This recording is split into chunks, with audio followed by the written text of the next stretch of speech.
And we're live. Welcome everyone to a live play of DC Adventures tabletop RPG, a role-playing game, a collaborative storytelling game. It kind of works where each player has a narrative control over a single protagonist character in our story that we're creating, and one player, which would be me, is the role of a narrator who has narrative control of just about everything besides protagonist characters. So, describing all the surroundings and side characters and whatnot. And I just want to get something right out of the way. We originally advertised at the later parts of our last werewolf campaign that the Gentleman Gamer would be playing with us on this campaign, and sadly, because of this game getting postponed, our schedules no longer matched, so he had to step out. So sorry for everybody who were, expecting to see the Gentleman Gamer in our campaign here, but that's how the cookie crumbles when you're an adult with responsibilities and all that stuff. So yeah, we're going to be playing a Prelude session this session. This first session isn't going to be like a prologue in a book or something, where we're basically doing the build-up of the actual campaign that's going to start on the next video. And so this is going to be rather story-heavy with minimal rolling of the dice and, more just prepping up the actual story. Our setting is not going to be set in the established DC universe with Superman and Batman and all those characters. Even though this is a DC Adventures game, it's more of the system and all those little nooks and crannies that we enjoy and take to use instead of the actual setting. We're going to be playing in a superhero setting of our own making, and it's going to be set in a island city on the east coast of United States called Midway City. It's going to be set in northern parts of New Jersey, right between New York City and Atlantic City, and the name comes from its kind of role throughout history as the midpoint between those two influential cities, especially during the Prohibition era gangster era. It was a very strong middle ground of kind of this no man's land for meetups and deal makings and all those kind of things. The biggest ethnic minorities in this, or minorities in general in Midway City, are Russian and Eastern European groups, Ukrainians, Poles, and Russians mostly. Of course, all the Italians and the Irish and everybody's still there, but clearly the largest minority are the Eastern Europeans. One more thing before we start, which is that in the description there is a link to a Facebook group that's free for and open for anybody to join and follow this campaign through, as we're going to post all sorts of little nitbits and little things there, like character concept art images and character sheets and maps and NPC pictures and all sorts of posts like that for you to follow. So go ahead and follow the Facebook page if you're interested. So yeah, with that, I think we're good to go. Being a big fan of movies like RoboCop and other comics who have done this, I'm going to start this session with a news broadcast. So bear with me as, of course, this superhero thing gets to start with some sort of a news broadcast theme of just this kind of MCN Morning News, our top stories today.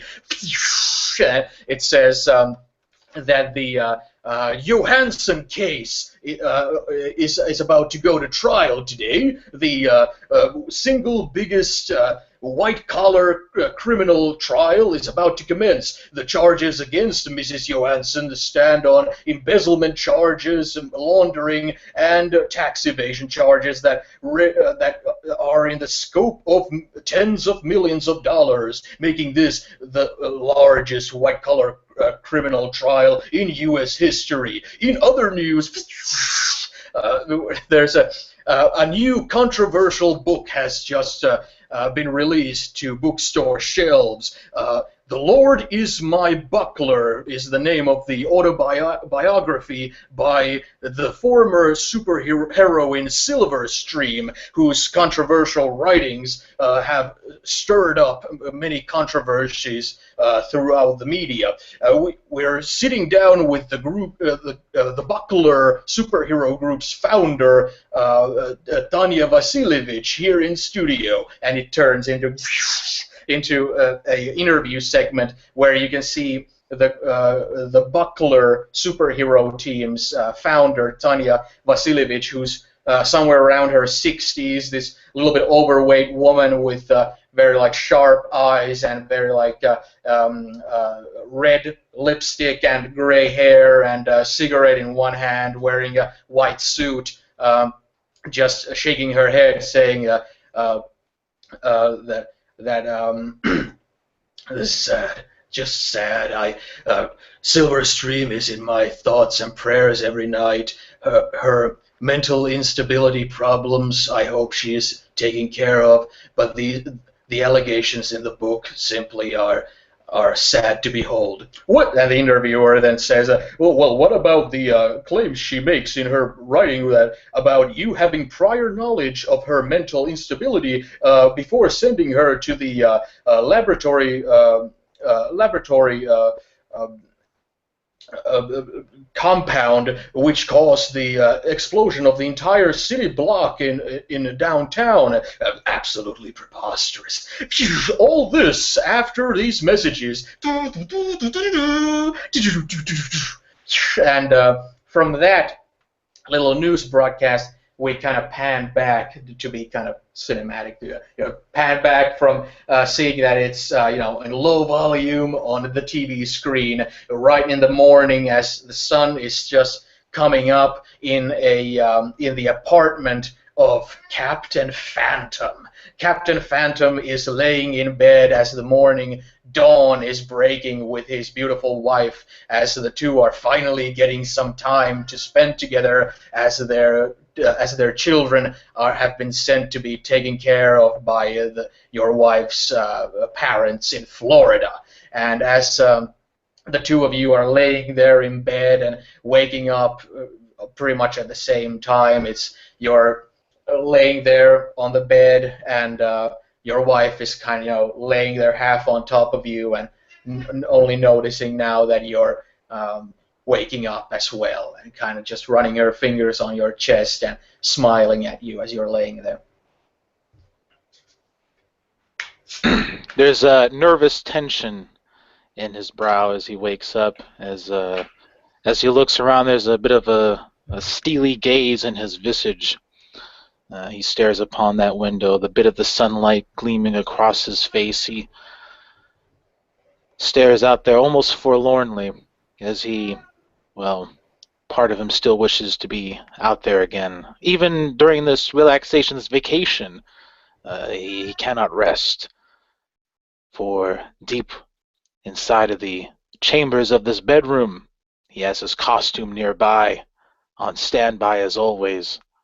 Justice doesn't take a day off with Captain Phantom, as he sits there and lays in bed, but then realizes his wife is there, and then a shower of guilt washes over him. This is our time to be together. He thinks to himself, I shouldn't be thinking about work like this. No, I can't do that. And he leans over and he gives her a kiss and says to her, "Hey, honey, how you doing? It's a beautiful morning." She kind of looks at you with her eyes still closed and kind of exhales and this deep sigh of comfort there, and she's running her fingers on your chest and and says, "Yes, it is. It's just wonderful. I just got a text message from mom saying they're taking the kids to Disneyland today. Oh, really? Well, good luck. He just shakes his head. The thought of the amusement parts like that just kind of get underneath of his skin. But he gives out a nice chuckle and says, "Oh, be sure they bring us something back in return. Some Mickey ears. It'll be a good family photo." She chuckles. Oh, so what's on today's agenda? Are we just gonna lay in bed, or you want to go and do something? I was thinking we hit the fairgrounds. I like that. Be like old times.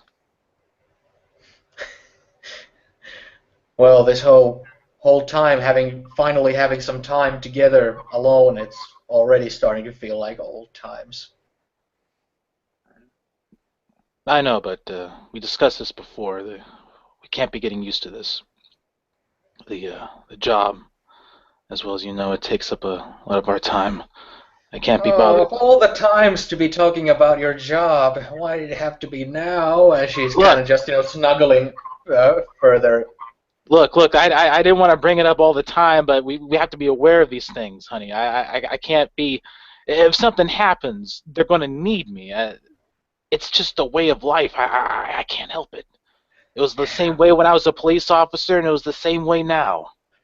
Well, of course, I know that, but do you have to mention it right now, right in this moment? Come on. I'm sorry. It's just I can't really explain it. It's a part of you. Well, once the suit is on, it's like a second skin. It doesn't really come off in a lot of ways. I know that sounds weird, honey, but I don't know. I don't know any way to explain it. I get it. At least as much as I can get it without being part of it myself. But still, it's like, and in mid sentence, you hear this kind of this kind of electric, this kind of, which always means the same thing as at the edge of the bedroom. You see that out of thin air appears a green glowing plate mail armor wearing knight construct that has a thick visor on his head, appearing like this, who immediately lifts his hand and says that, "Worry not, brother, my visor is firmly shut." And you recognize him as one of your team leader Platemancers constructs that he communicates through to people from a distance. So, like, when this happens, like, he's not really expecting it all the way. So when he sees the green light, he's kind of tense and he kind of phases through the bed a little bit, and then he comes back up as as he sees the plate mail form. He goes, "Jesus, plate master, do you really have to do this now? God." Please forgive me, Captain, but thine presence is urgently required at the forge. Make haste, brother! And it disappears. And at this point, your wife is kind of half frustratingly sitting on the edge of the bed and getting up. I guess it's useless to ask if you want any breakfast. I'm really sorry about this. I didn't want this to happen at all, but duty calls. And he kind of phases through the bed as he says that, and he keeps his outfit underneath, but he can phase through that as well, and all of a sudden he dips through to the other couple's room beneath of him in this apartment. It's just the elderly couple watching television, one of them scrambling eggs and stuff, and they're having a miscellaneous conversation. The Knicks game just didn't get out right, Frank? And his body just floats on down to the ceiling a little bit, and then floats back up without them even noticing, and he goes right back through the bed, and then lifts back up, his ability to fly, allowing him to levitate and rotate his body forward as he does. His arms are crossed as he wears his outfit. It is a white outfit with with a bit of American flair. For underneath of his cowl, they had the red, white, and blue right there. But he has that typical space ghost black cowl over his head and the white eyes. Yes, this is the Captain Phantom. He bids his wife farewell, and he flies through the roof. Without crashing into it, of course, because using his powers, he phases through like a ghost. Your wife just waves kind of half sarcastically, half lovingly, waves at you and you leave. But there you go. You phase in your superhero gear up through the roof of the building there. Just kind of if you're not in the very top floor, still going phasing through a couple of people's apartments there. And getting to the sky itself, and with the sun coming up at dawn right now, it's just as you see it, it looks like an oil painting or something. It's just the rays of the sun just color everything very nicely, all the edges of the clouds and the sky, having a little bit of blue here, having a little bit of a yellow here, and it's just really, and the freshness of the morning air as you're flying there, and Oh yeah, and the one thing that can always be encapsulated is that he is flying through the air, and as he does, there's a bit of a contrail that he leaves, not like it's like that of like a misty smoke that gets left behind, like a deep fog, as if he was a comet near a star. He leaves that kind of a trail that quickly fades away, and one of the things that he always does, he takes in the city as he flies. And as you said, the various scents and the smells, even a bit of that pollution from the air, a little bit of the smoke and soot, that this is life to him.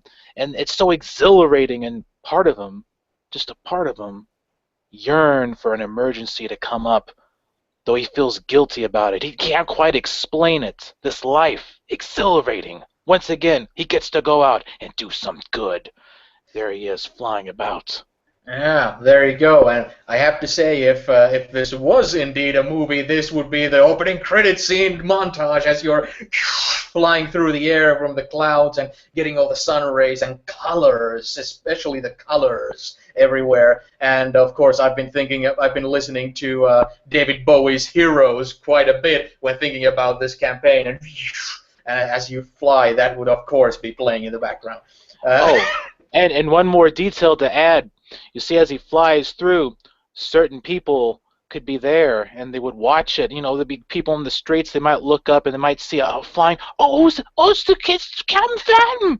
Little kids looking up. It's Captain Phantom, and he swoops down below with a big American salute as he flies through, phasing through buses and stuff, giving people phased high fives as he goes through. He is ecstatic. Yeah, superstar. And as you're flying there through the air, something that catches up to you is something that you've kind of gotten used to over the years, is the fact that indeed people recognize you and want to give those high fives because a TV station flying camera drone kind of follows you and kind of flies at the same speed with its side kind of going sideways, so that it kind of creates a good kind of a profile of you flying through the air, and it kind of zooms and goes the lens there as it's flying. Having your team having made reality TV contracts in order to pay the bills of your your base and all that stuff. It's something others relish in and others find discouraging, but there you go. The cameras are flying in, and they're looking for that good shot, that kind of that kind of wink of the eye, a thumbs up, and that white smile and all that as they're flying there with you. And as he does, he's flying through there, and that camera zooms in, and with his little microphone that he has, he talks into the camera and lets them know as he's flying through there. You've got the cars busting by, beep beep, move out of the way, asshole. And he's Yeah, this is flying. New Jersey after all. Yeah, he's flying above the street level and stuff to make sure there's not too much of the background noise. But he turns to the camera and says, "I just got a call just now that I'm needed down in the forge, so I'm going to be there pronto. Stay tuned, folks." Right on. And there you go. You fly off into the distance, and you arrive into downtown of Midway City, where your team leader, Plate Mancer, has a estate. He has a little small estate with a little small mansion, nothing that requires staff when it comes to the size of it, but still something that's kind of, that kind of stands out. It's like on a hill there, and you know that underneath that mansion is the Forge, your underground bunker base, where you hold your base of operations, your headquarters, where you always meet and leave off to missions and such. And there you are, flying in, and you can of course just phase through the ground into the underground bunker base, of course, if you wish. Oh yeah, and he most certainly does. And he does a little bit of a flare. He twirls up in the air and phases right through, going through dirt and gravel and concrete and sewers and all sorts of various layers of earth that just appear as a blur to him until he gets through to the layer itself, where he bursts right through again as if it was not even there, as like a hologram, as he makes a twirl into the air, his feet landing down classic Superman style, as his feet touch, gently and slowly phases back in.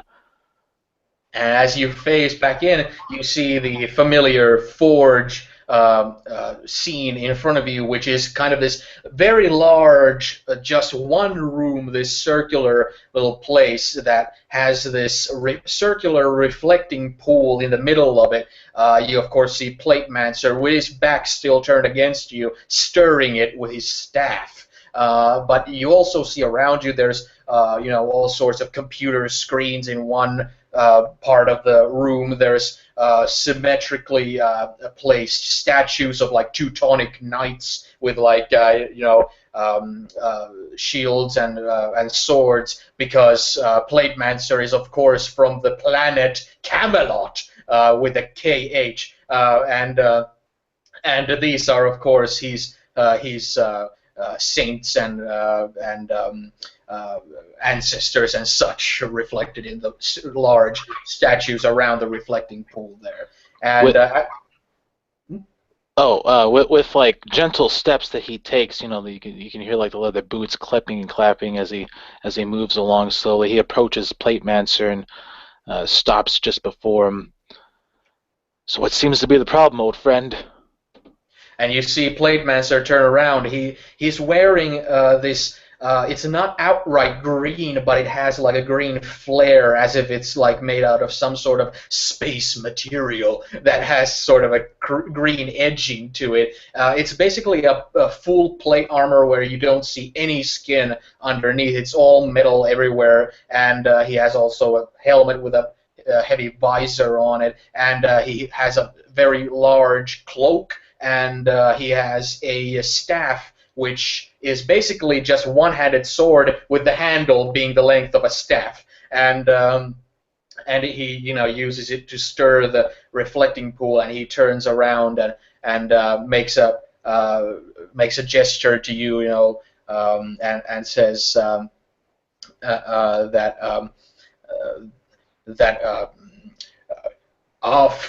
the rest of our buckler conclave is about to arrive. Once they do, brother, I will inform everyone of what is going on.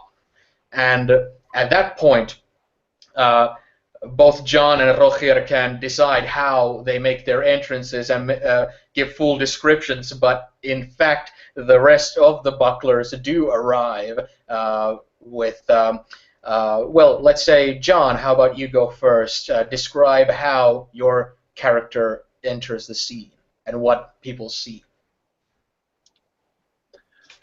Um, there's a large one of the side doors that opens, and there's a thundering sound as something massive and heavy comes storming through the doorway. You see an orange jumpsuit guy with metal bandolier around him, and he's got a massive metallic elephant head with kind of an extending trunk just kind of flinging back and forth as he runs forward. He's not necessarily huge. He's barely 6 feet tall, but he just sounds like he weighs 10,000 pounds as he runs in. He just comes in and he's like, "Did you need our help?" At that point, Rohir's character enters simultaneously. And go ahead and describe how he makes his entrance. You see an elderly man, elderly as in mid-50s, and walking in, very controlled and very stern face, has a rough beard on him, and is holding a book in one hand, and has these reading glasses on, and is reading it, and looks up and says, "This had better be important, yes?" Yes, my brothers, take a look into my reflecting pool. Thus, and he stirs the reflecting pool, and you can see in it that an image kind of appears of the city bank that's in uptown of the island is being surrounded by police squad cars with people with shotguns and a police captain with a megaphone. And, issue your demands. We are willing to cooperate. Just let the hostages go. And Plate Master is immediately, brothers, our presence is required. We face an enemy with superhuman qualities. The local police officers have no match. No match, huh? Well, looks like we got a new customer on our list, eh, boys? So it seems. Sure thing. Let's go take him out. Okay.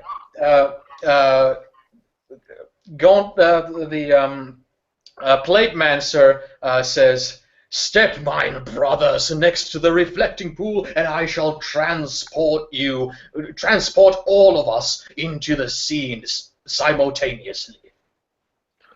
Roger that, Chief. And he steps on it, but he's a little nervous because each time it happens, it just feels weird. It's always a trippy affair when he goes through it. He can't be sure about what the others experience, but a little shiver down his spine each time.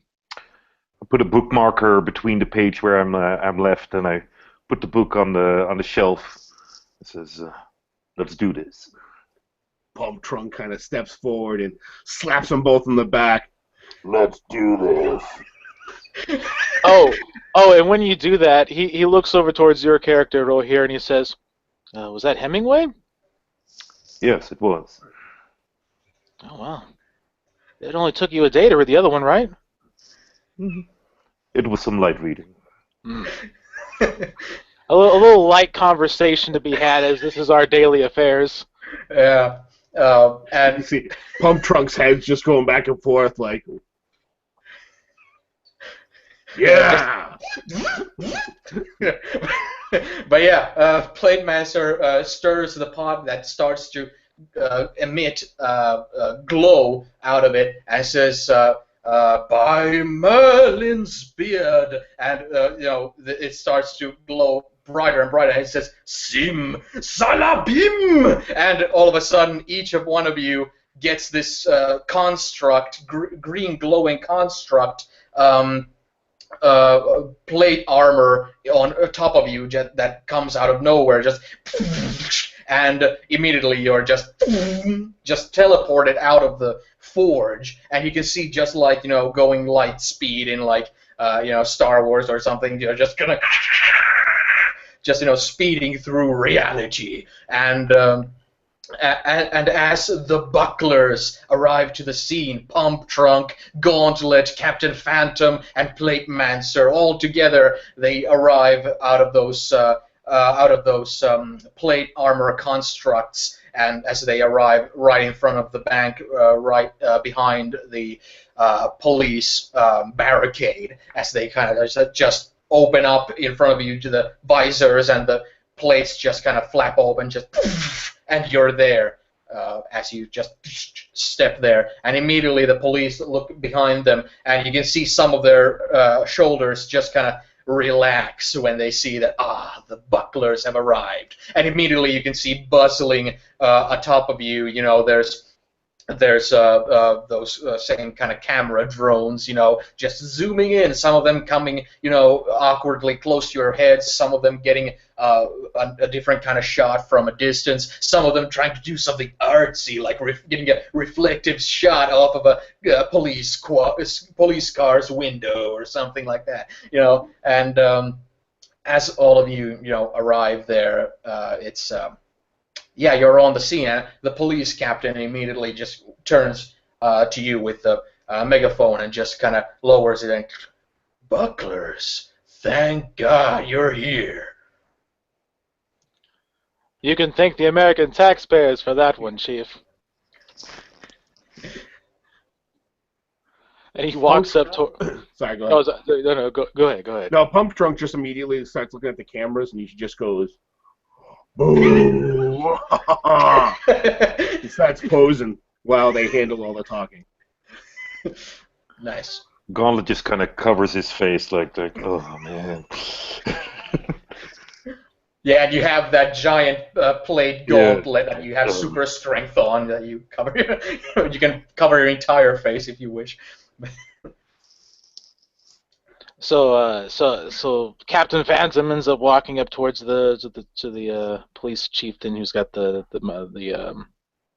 megaphone, and he goes, "So what seems to be the problem here? We hear that there's an unidentified superhuman here." Yes, so there's actually a new group that we haven't heard before, a new gang, you could say. They haven't named themselves, but we have seen that each member that we've caught a glimpse of, they each wear some sort of an animal mask, and they're completely topless. They're muscle-bound, oiled-up people with animal masks on, and yet they completely stormed the bank and took all the clerks and the bank managers hostage. They haven't issued demands yet, but that's what we're trying to get them to vocalize here with the megaphone and everything. Thank God you arrived before the negotiations even started, so we have plenty of time on our hands. Chief, hand me that megaphone and have your men back away slowly. We don't want anyone getting hurt. Here you go. All right. And he holds it up to his mouth, and he just takes a deep breath. "Attention, who's ever in there? This is the Bucklers. You can either come out easy, and we can talk this through like gentlemen, or we can get in there, and things can get pretty rough and serious. Now, who's in there? Come on."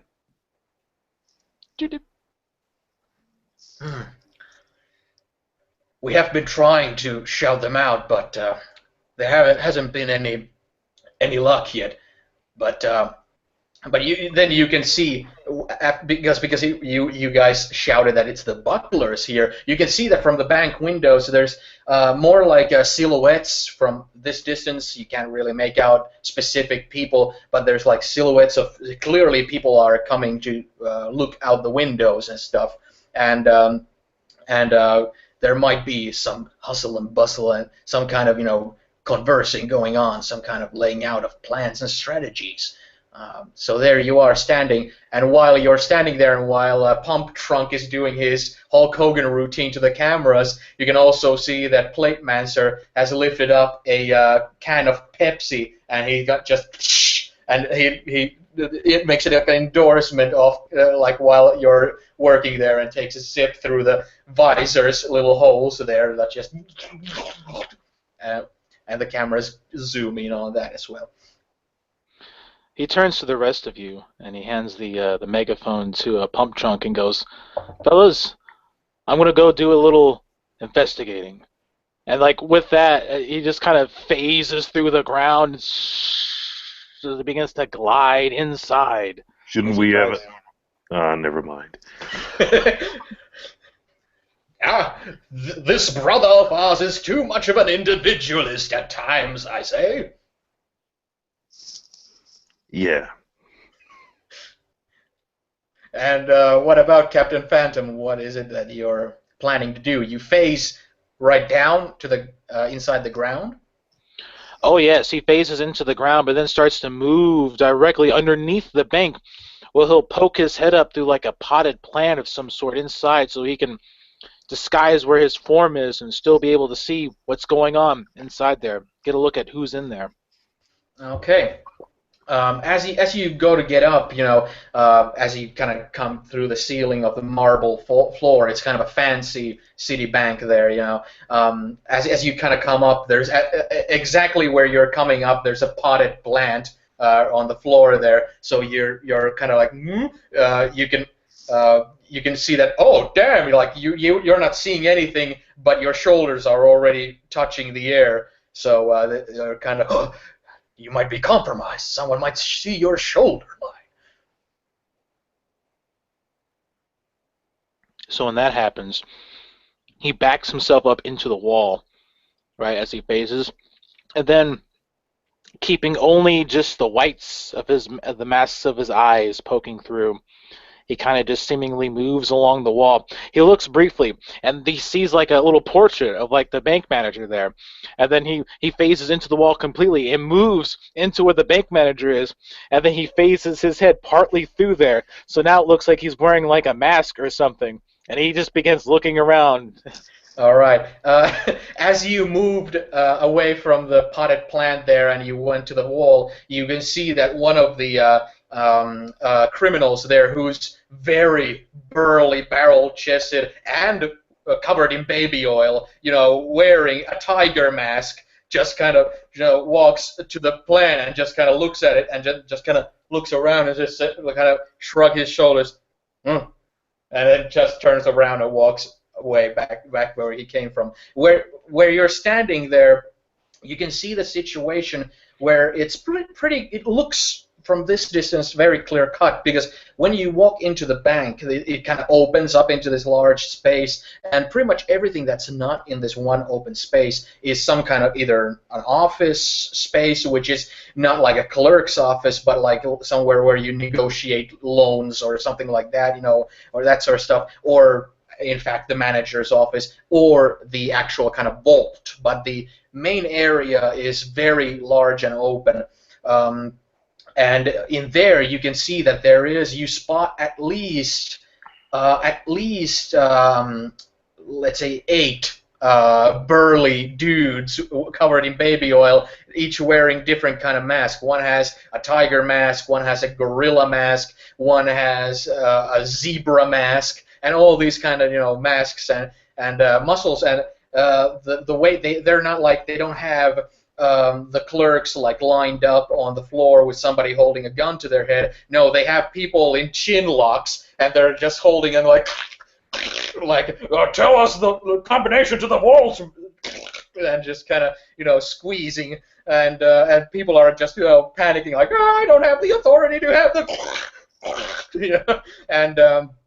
and you can also see that in the distance, nobody in this room seems to be like an outright leader. Nobody stands out.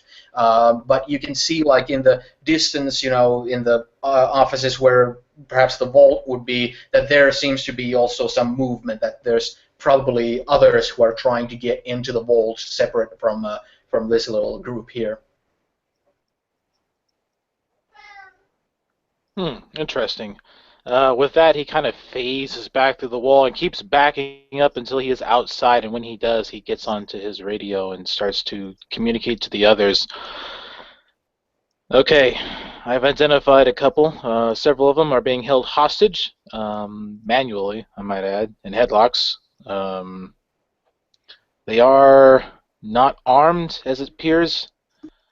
I can't see anything else beyond that. I'm going to take a look to see if they've gotten inside the vault. Right now, it appears that they don't have any access to it. How many are there? There was like 4, right? No, there was 8 in this large hall, but you don't know if there's more. There might be more around the wall. Okay. So he'll chime back in. There's 8 total, but there's no telling how many there are for sure. I'm going to try to scout around and see if I can't find any more. Hurry up. Gotcha. With that, pump trunk reaches out to hand the megaphone to the cop and just lets it go. Doesn't even hand it to him. Just holds it out, drops it as if he should have grabbed it. Then steps forward and says, Don't worry, brothers. I will check this out with my mega cybernetic vision. and he kind of steps forward and he kind of gets down. You hear all this whirring Chinese movements and his eyes start training. And then he goes into infrared spectrum, seeing inside the building, checking out all the individuals. Okay. I'm marking them now.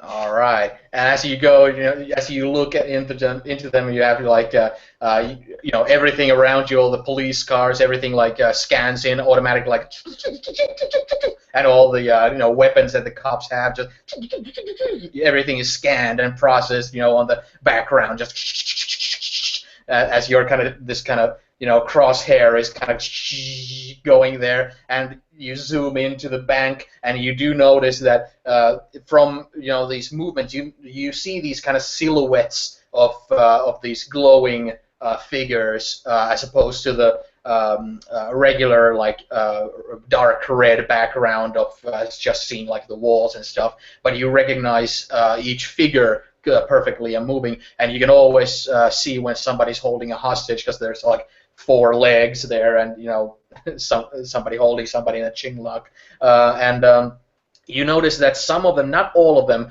of those 8 are holding hostages. Some of them are just kind of patrolling around and just kind of putting their hands on their hips and kind of looking around and turning around and walking to the other direction. And you can also see that indeed in the further back in the bank, there's the vault area, and you can see that there is someone trying to clearly from his movement trying to crack the safe, while one is holding in a chin lock someone else as hostage, and then there's a fourth person who just has their arms folded behind them.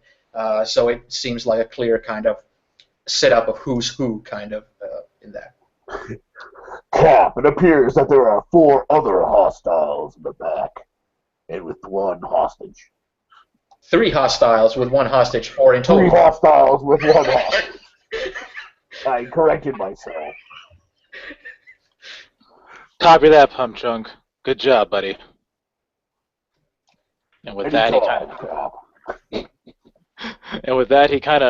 he starts, phasing around towards the back, and he'll chime back into the radio. Fellas, I'm gonna start doing some setup here. What moves do you think we should be making right now? Platemancer, being the leader there, is saying, well, a situation as thus often portrays the strategy in a way of Gauntlet providing diversion with his superhuman strength, breaking a wall on the opposite end of where we aim to enter. Then Captain Phantom would sneak in without anyone's notice, whereas Pump Trunk and I would gather everyone's attention and then have Gauntlet join us from the rear, surprising the enemy with a surprise attack. I'll blow that oil right off them with my pump trunk. I'm on to the back. I look at the camera and say, kids, stay in school. Don't do this. The camera makes an express zoom, as a reply, as it's. And with that, Captain Phantom will phase through the ground and go exactly where the vault is and phase up into it.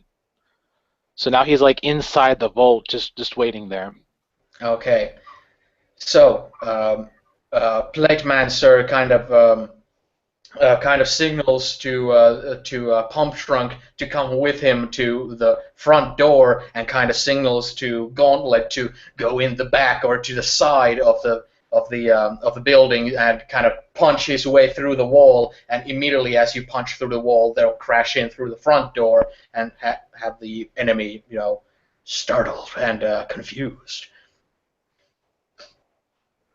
I head towards the back of the building, and as I do, I kind of flex my gauntlet and just feel the energy running through it. And I look at my other hand, which is well trained and knows what to do, but the comparison between the two is just always striking. And as I run around for very quickly for a man in his mid-50s, and he just jumps over some fences and that sort of stuff, and ends up at the back of the building and looks at the wall and says, "Knock, knock." There you go. And what about Captain Phantom? Are you aiming to take action before he strikes, or as he strikes, or what are your plans? Actually, he's not going to take any action now. He's going to wait. Oh, okay, I see. So you're basically like, were you in the ceiling or something, looking down? Oh no, he's inside the vault itself. Oh, yeah. Yeah, that's what he's going to be There doing. you go. And as you kind of lower it there, you can see that it's kind of, the lighting is not on because the door is shut, but you can still make out in the dark that it's filled with, these kind of locked, lockers that you could like pull out, and of course there's shelves and shelves of cold hard cash, and okay, as you're standing there, you can already hear as Gauntlet smashes the wall, and with his Arnold quote, and as that happens, immediately by the way, did Gauntlet aim to break the wall that's at the back of the main hall, or at the back where they're trying to break into the vault? Probably at the back of the main hall. Yeah, that's what I was thinking too. So basically, as that happens, as you break that up, and like large boulders of bricks just fly inward with like these dust clouds just erupting from it. Immediately, you just see like a large row of like exclamation points on top of bad guys' heads as they turn, and see you there. And immediately, like, everybody's kind of like in this kind of position where they're kind of like turned, and nobody's kind of like ready for what they just saw, and their backs are like semi-turned to the front door. And what about Pump Trunk? How do you make the entrance at the front door? As we make our way to the door, he kind of turns, then stops and waits. Then there's an explosion, but he's still waiting because the camera hasn't caught up. But then when that camera does catch up, he says, "After this, we're going to Disney World." And just slams open the door and starts spraying water everywhere. Okay, you can see with your cyborg vision that you can like see that where one is like a crook and an innocent, kind of like steer away from spraying directly here, and as you come in, of course, Platemancer comes behind you to kind of spinning his staff like some kind of wushu Chinese martial art kind of spinning thing, and yeah, there you are with the enemy kind of confused from all sides as Pump Trunk's water spout starts to immediately just like in this kind of fire hose pressure, just even though they're really big burly dudes, it's still like this kind of and they still like fly off of their feet onto their backs to the ground, and because of the baby oil they kind of just like break dance, slip on the floor as they kind of fly off there. But immediately, like those that are holding hostages are immediately like not sure what to do, but they're like holding steady. And as Gauntlet entered from the rear, you can see that the closest one of those villains there, those bank robbers, is someone wearing a zebra mask, holding one of those clerks in a headlock, and he kind of like turned his head when you came in, and when they rushed in, he kind of turned that way, and he's kind of like frozen, like, oh, what do I do? What do I do? And he's the closest to you, and his back's turned to your direction. I hurried towards him, and I very simply like doink. I kind of tap him with my finger and like knock him out.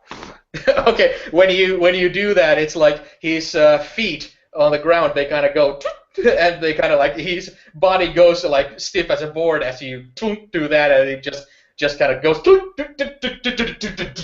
the ground, and the clerk is immediately just grabs his throat and immediately just looks at you and says, "Oh, thank you, Gauntlet," and just runs to a corner to try and protect himself. Vote for healthcare. It's important. TV cameras capture that. Oh, the bucklers have political agendas, it seems. And okay, well, while that's going on, the well, Captain Phantom is in the vault, so you hear very little into it, but you do hear these muffled blowing out. You hear all these cues where you can it'll immediately make out that okay, now the wall broke, now they busted through the door, now I can hear the pump trunk water spraying happening there and all that. But you don't hear yet like they're really like trying to crack it and you don't hear really what they're conversing over. But after a while, as the two are or the three are battling in the main hall, you do hear the safe or the vault door being cracked finally, and you just hear it, and you hear those lock mechanisms snap, and you hear that rolling, roll thing getting rolled, and the bank vault door getting opened, and you can see that the guy who opens it is somebody who's not that muscular, but he's still covered in baby oil, and he has a mask of a fox on him as he opens the door, and immediately upon seeing you, just kind of, goes like that, and behind him you can see that there's a really burly, like black dude with baby oil on him, and he has like a bear mask, and he's holding like a no, he's not holding in a headlock. He holds in a bear hug. One of the the bank manager, who's like his back is towards you because his chest is against the guy's chest, and he's just kind of like as he's like just squeezing him in a bear hug. And next to him, you can see that there's the supposed leader standing there with their arms crossed, her arms crossed, I might say, because it's immediately clear that this is the only person in the bank who isn't topless, because she's indeed a woman, and she's also very muscular as well. Her arms are like Popeye level. Well, not Popeye level really, but she's she has wide shoulders, wide back, and that sort of thing. And she has a mask of a Pegasus. Not Pegasus. I mean a unicorn, like one horn on the head, and it's like a white horse themed mask. And she's just she has like taped forearms and wrists and hands, and she's just standing there looking at you with this firm, stern look on her face as you see these villains before you, stunned at the sight of you in the vault. And with his arms crossed, he walks forward slowly and triumphantly and says to them, "Fellas, if you want to make a withdrawal, I suggest you make a deposit first." And he walks forward, and he's phasing out as we speak. But of course, you can't tell that he is phased. He's just walking normally towards them, and one of the guys. One immediately when you start to walk forward, the guy in the fox mask who opened the door immediately and immediately flying drop kick, and immediately jumps in the air and tries to like double kick you in the air while in the air, just. And as he does, he goes right through me and then lands on the floor like a buffoon, and he just simply. And then he takes a look at their leader, and he looks her up and down. I think you're wanting the Brony convention. That was last week, ma'am. And she just doesn't say anything. She just looks at the bear mask guy who's there, just and who looks at her in turn, and then she just goes, and then he lets go of the bank manager and just rushes at you and just starts not even closing his arms to fists like a bear, just like just starts to do like hooks and uppercuts and stuff and trying to grapple at you with all Oh his. yes, and as he does, each time he swipes through him, and this time, this guy is strong. He's making powerful swipes, and as they swipe through his visage, part of him looks a little smoky as it happens. His form slightly dissipates as it happens. He does it over and over and over again, and then Captain the Phantom is just sitting there with his arms crossed, and he just shakes his head. You boys never learn, do you? You just gotta rob the bank in the wrong city at the wrong place at the wrong time. I had a honeymoon going on, and then you all showed up. Yeah. I'm going to Corinne to you right now because I gotta sit here and bust your all's asses once again. And then he walks forward and walks right through the guard. All right. Meanwhile, back in the vault, Pump Trunk and Gauntlet and Plate Mancer are all doing their best to help the hostages there. Plate Mancer is shooting some kind of a green ray out of his staff, just at one of the burly dudes who's not with a hostage, just kind of electrocuting him. And what's Pump Trunk doing after you can't just spray full force at someone who's holding a hostage in their arms? Yeah, if there's like basically after he sprayed, he knew a couple guys kind of fell down, right? They're kind of slipping and sliding because of the oil. Pump Truck will just launch out his massive trunk, just extends, grabs one of the guy's legs, and just kind of whips him out the window towards the cops. And hopefully the camera is coming in to zoom in. Okay. Well, as you do, you look out of one window, but then you notice that the other window is right by a camera drone. So, the closer one or the better shot. Oh, it's gonna be for the better shot, of course. Yeah. And then he'll even stop, and as he tosses it out there, he'll even hold the pose for a second, not even worried about anyone around him. There you go. As you grab the ankle, and the dude was just slipping on the floor. He's kind of on his back like a turtle, and as you grab his ankle, he's just kind of whoa, as he's kind of just giving that extra speed, as you toss him out, and you can see like he just like spinning on the floor as you throw him, and he crashes through the window. He just spins again, like just around his own axle, just out in the air, and lands on one of the police cruiser's roofs. And immediately, police just launch on him and just put him in cuffs. And and as the camera, of course, is zooming in, probably from him, and as I see it come back around, I'll turn and say, like, now we take out more of the trash.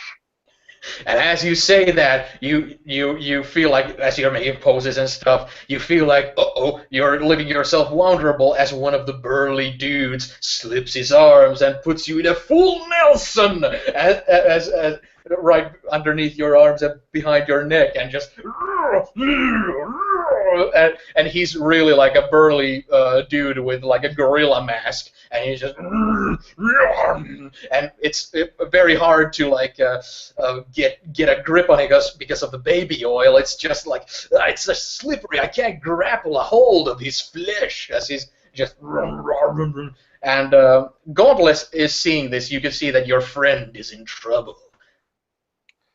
I kind of rush forward, and as I notice that the floor is wet and slippery of oil, I notice that running there won't be a good idea. So I just kind of slide over, and I just kind of push myself off with the hand, and just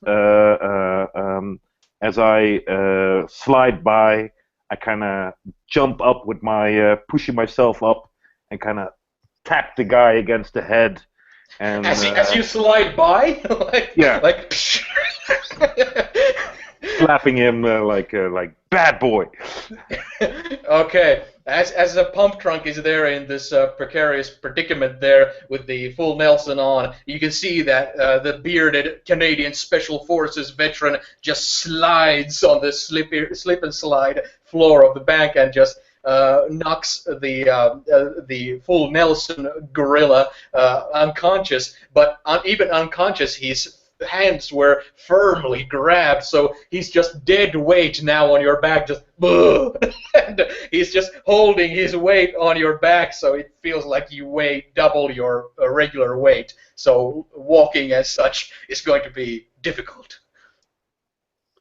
Yeah, it would be if I didn't have this awesome telescopic trunk that reaches around, undoes his hand, and then flings his deadweight ass out the window to be tied up. And the same happens. The camera does a replay as another just flies out of the window, and on top of the same dude, on top of the same squad car, and immediately just the police that kind of go away as he lands, immediately just launch on him again, and just you get to hear the handcuff noises again as they cuff him. But there you are, and back at the vault area, as Captain Phantom is having fun with the bear, just swinging his arms with no luck. You see that the leader suddenly does a what are those jumps called when somebody kind of leans over and somebody grabs them by the shoulder and jumps over their body, and then kind of leans. Oh, a hop frog? A leapfrog? Yeah, he does that with the bear as he's swinging all his worth, and you have to like remain in your phantom form, your phasing form, or you do not get harmed. You see that the leader just kind of grabs his shoulders and leaps from above the both of you and lands on behind you onto the floor, and he's immediately looking like she's rushing to the cache. Okay, yeah. Well, when that happens, he kind of glances over, and he can be lax about it, of course. The other dude is just constantly, and he just turns around casually and sees her walking in, and he casually starts to just walk over to where she is and begins to talk and say the following. He says, "You know you're not going to get out of here. My friends have already surrounded this entire place. If you just give up now and just go back, it'll be fine. You'll be in a special help center where they can help people like you readjust back to society. It'll be just fine." Society, adjusting to society, and help and societal flaws are what we're doing, that we're working against here. These are not for us. And she's grabbing and stuffing her pockets, and as long as Bear it keeps swinging at you, you won't be able to harm me one bit. I have bad news for you, madam. And he walks up behind her, and he places his hand upon her. And of course, what they don't know is that Captain Phantom has complete control over his ability, and he keeps his body phased, but his hand is not phased, and it makes contact with her. And as he touches her, he grabs under her cloth, and now she too is phased. And all the cash she tries to grab now is just going through her hand. And all of a sudden, they lift straight up, off into the sky, through the building, through all of it.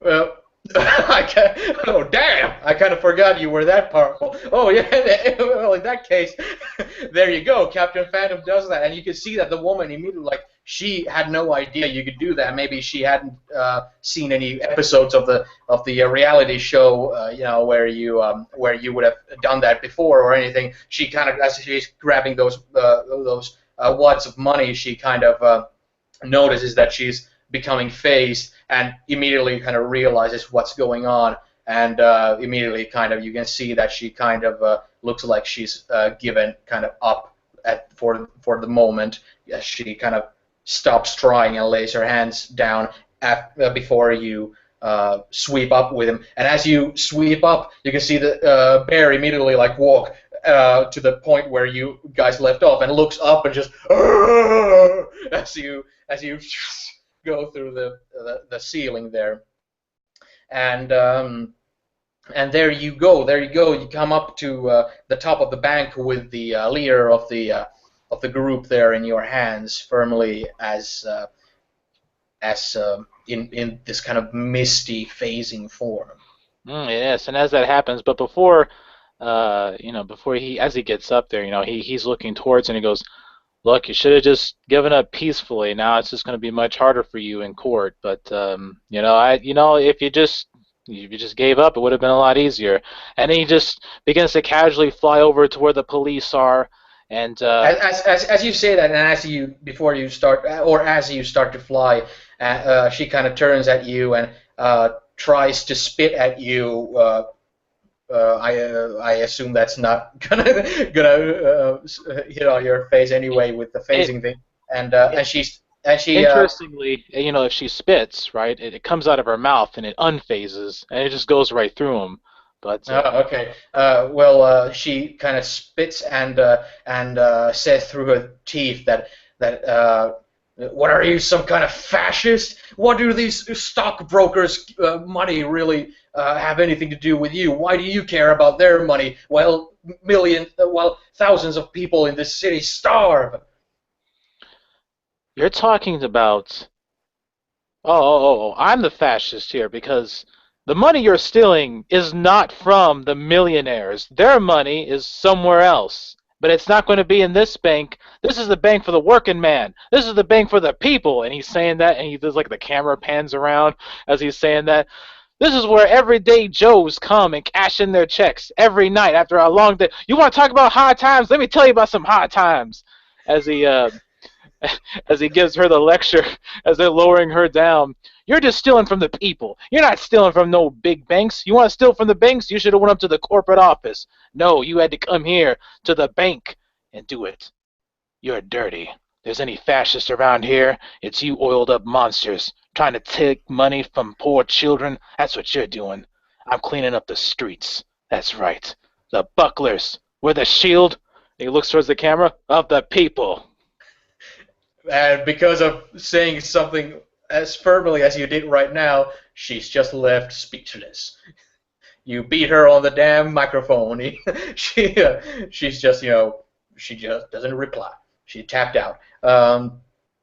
Meanwhile, inside, the goons, however, have no idea what's happened to their leader, and but Pump Trunk, Plate Manager, and Gauntlet do see that the bank manager runs out like a as you see the bear guy kind of like in the from the doorway. But the people in the hallway, or in the large hall, they haven't noticed what's happened to their leaders, or they're still fighting on. And as Gauntlet slipped and did deliver the sliding slap to the head, you can see that as you're still sliding, one of the goons who's wearing a wolf mask kind of steps into your line of sliding and looks like he has some sort of a contorted hand gesture where he's ready for a very specific momentum suplex toss, something like that, as you're sliding towards him, and it's like getting ready. I see him coming towards him. I just slam my fingers in the ground and just stop my motion towards him. And I look at him and said, "What are you planning, boy?"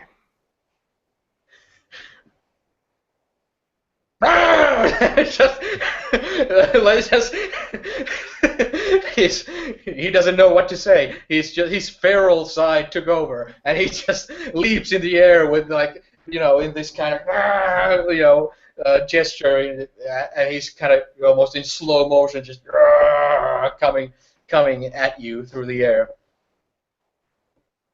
I look at it and I kind of shake my head and make ready, I just kind of wind up a bit, and I just extend my hand and again, boink, I kind of shoot him back against the wall. Okay, that happens. He leaps forward and immediately, and he of course lands on the wall completely like in an X, position with the crackling wall, plaster behind him, and he just with the silhouette of his form, pressed on the wall. What about Pump Trunk? Now that you've tossed the heavy guy off of your back, now you see that there's another holding up a hostage, a female bank clerk there, whom he has in an ankle lock. Just the woman on the ground and the leg in his arm. Just don't try anything funny. Just looking at Pump Trunk.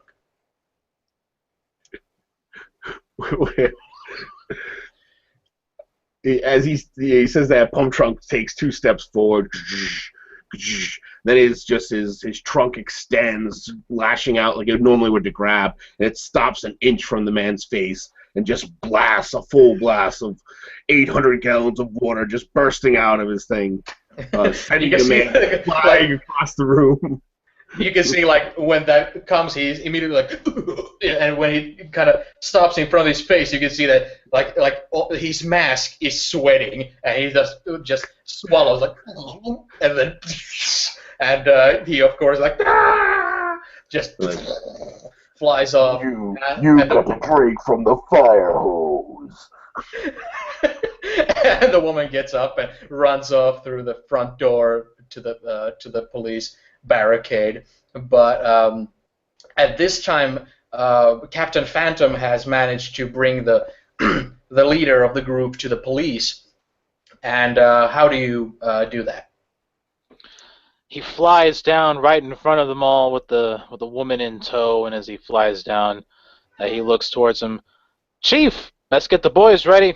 Here you go. And as he lowers herself down, he lets her go, and the police kind of surrounds them and stuff, and he kind of grabs the megaphone off the ground in that one motion and gets back up and starts shouting in it. Listen up! We got your leader! She's done! Now the rest of you all can go in turn. You can fight, but it ain't gonna be pretty. Same goes for you 2 assholes in the back! Okay. Are you still keeping the leader phased? No, she is not phased. He has let her go. Okay. The moment you let her go, while you're giving this speech, cops start to come at her. One from the front, and while the other is coming from behind, and you can see that she's not armed at all. She's just standing there, kind of relaxed, and as one of the cops comes behind her, trying to put cuffs on her, she immediately dodges him and immediately grabs him by the waist and gives him a suplex.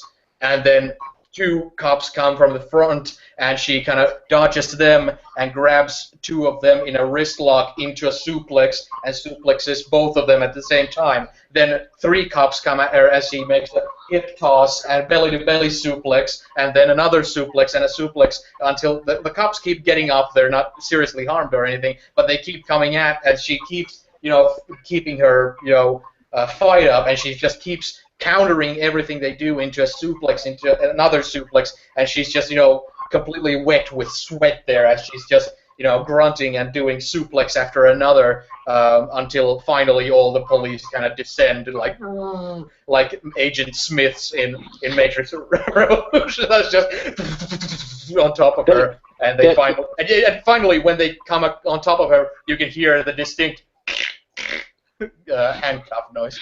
Well, Captain Falcon kind of turns around. Phantom turns around, and he's got a bit of a stunned look on his face as he's looking, and he kind of just kind of scratches the side of his mask and looks over at the police chieftain and shrugs and goes, "I'm sorry, Chief. I I didn't think she was going to put up a fight. My bad." Think nothing of it, Captain Phantom. You saved the day. We saved the day. And then if you'll excuse me, and he hands him the megaphone. I've got work to do, and he's floating backwards, not even looking, as he's just already phased. There's cops going around. He phases through them as he goes back into the building.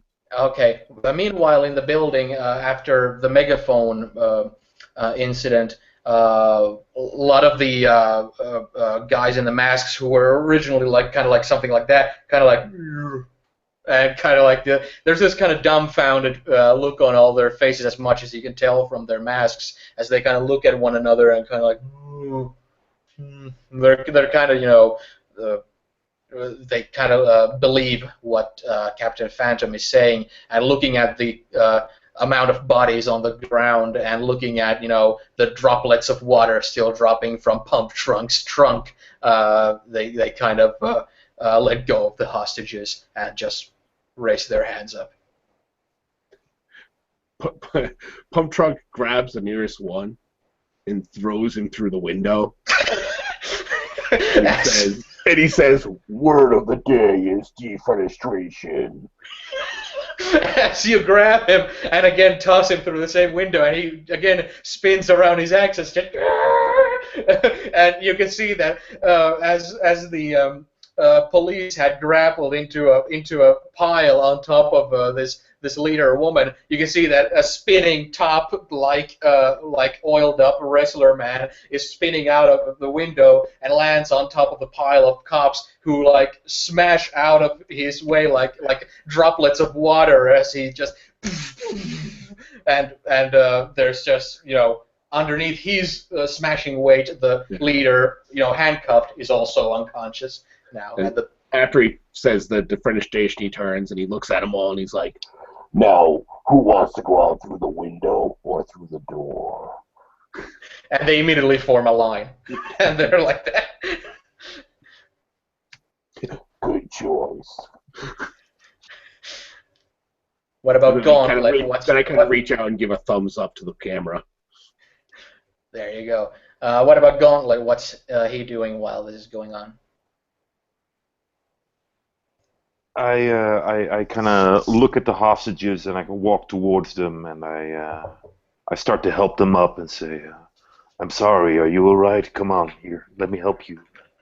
They're immediately very compliant and very grateful, and they're at the same time they're kind of like they're looking at a mixture of looking at a kind of a war hero and a celebrity. This kind of they're at the same time this kind of oh my god, but at the same time this kind of awe at your legitimate prowess and majesty. You're like Be careful, it might be slippery. You should get some cleaning people in here to save this wooden floor. It should be looked after. They're just lost for words as they're kind of being talked to straight by somebody who's they consider legitimately like a hero. They're like, oh, okay, yes, thank you. And there you go. The police are cuffing them up and putting them into a van, and there you are. And I'm sorry to inform you that I'm going to have to take another bathroom break, so entertain the people while I'm gone, goddammit. Pump Trunk stands outside to sign autographs. As does Captain Phantom right beside him. He's just sitting there. They're just signing off and stuff. Maybe some news people come by. This is station 5405 from the local Midway local news. Would you have any words to share with us, Mr. Pump Trunk? Gauntlet? Anybody? Gauntlet stays well away of all these media people, and he just kind of leans against one of the pillars of the bank and just waits for it all to be over. Pump Truck waits a second, notices he doesn't say anything, steps firmly in front of the camera. And he's like, I have a lot to say. If you do evil, you'll be thrown through windows or smashed with water. Always do good. Well, you heard that here, folks. What do you make of this new recent crime spree that's been going through here? The crime spree will be done. It's almost over now, isn't it? Yes, but there have been other recent reports of similar crime sprees from similar gangs spreading up all across the city. What do you think your team's core response is going to be? Our response will be what it always is: to smash our enemies and to see them driven before us. Well, you heard it here, folks. That's Pump Chunk from the Bucklers assuring us all that our enemies are going to be smashed and sent through the roof. Back to you, John. So you guys were talking to the video cameras while I was gone? Yeah, Phil, did an interview with Punk Drunk while we're waiting.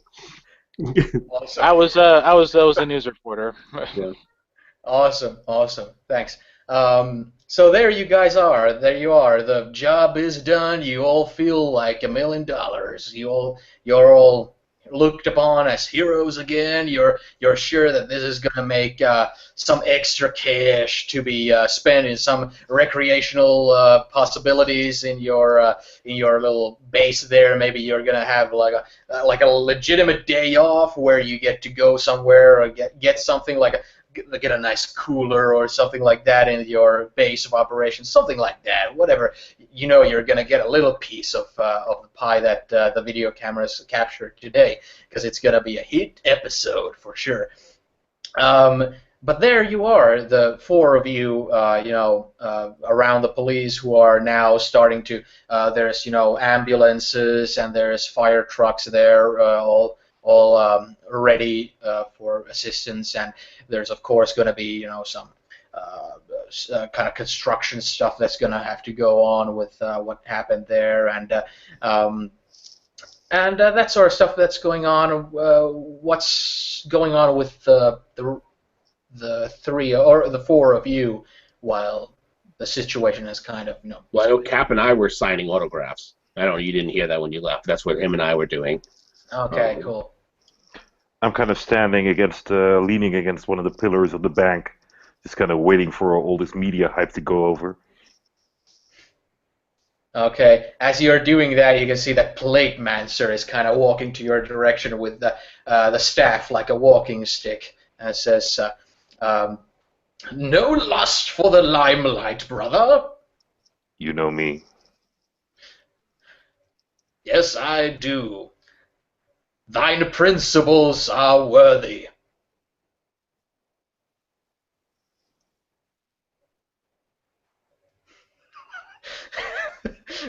He kind of just looks at you. It's the two of you in a tumbleweed, just goes by. And just then he just turns and walks away. As he does so, Captain Phantom will approach Plate Mancer, and as he does, he'll say, "Now I know you said that they were superhuman, but I didn't really see much superhuman action out of them." Perhaps mine eyes were not correct, but what I thought I saw was inhuman levels of strength, tenacity, and fierceness. Perhaps the supernatural elements I sensed were somehow linked to their masks or something or other. Interesting. The only one I would say that would even match that description would be the leader of their group. She certainly has some inhuman levels, and he kind of glances back at the pile of officers. Some of them might be rubbing their backs, going, "Oh, damn it!" Urgh. And he's just looking back at him, and he kind of shakes his head. "I really didn't know she was going to do that. I thought I had her stunned with the speech." And you know how it goes. You give them the speech, they get stunned, and you just get locked up. So he immediately puts his comforting metal-plated hand on your shoulder and kind of rubs your shoulder and says, "Worry not, brother. Thine actions have saved the day. These glorious vanguards of the police force did their duties well, and they knew the dangers of the job when they took it." Yeah, I know Plate Man. So if you forgot, I used to be part of the force at one point. He kind of says that on the low because he doesn't want no one else to hear that by passing. Yeah, okay. Plate Mancer kind of looks at you, kind of looks around his shoulders, and kind of just nods his head. So, So we're done here, right, Plate Master? We're good to go? Yes, it appears we are. In mid-sentence, he kind of stops, and you can see that he like grips his staff handle like pretty firmly, and he looks up into the sky, and you can hear already this kind of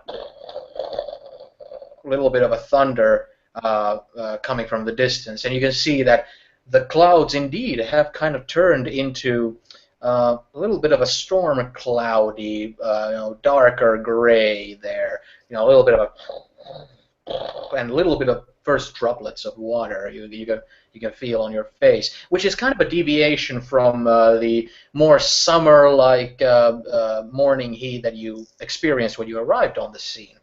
And the villains have already been hauled off on the police van there.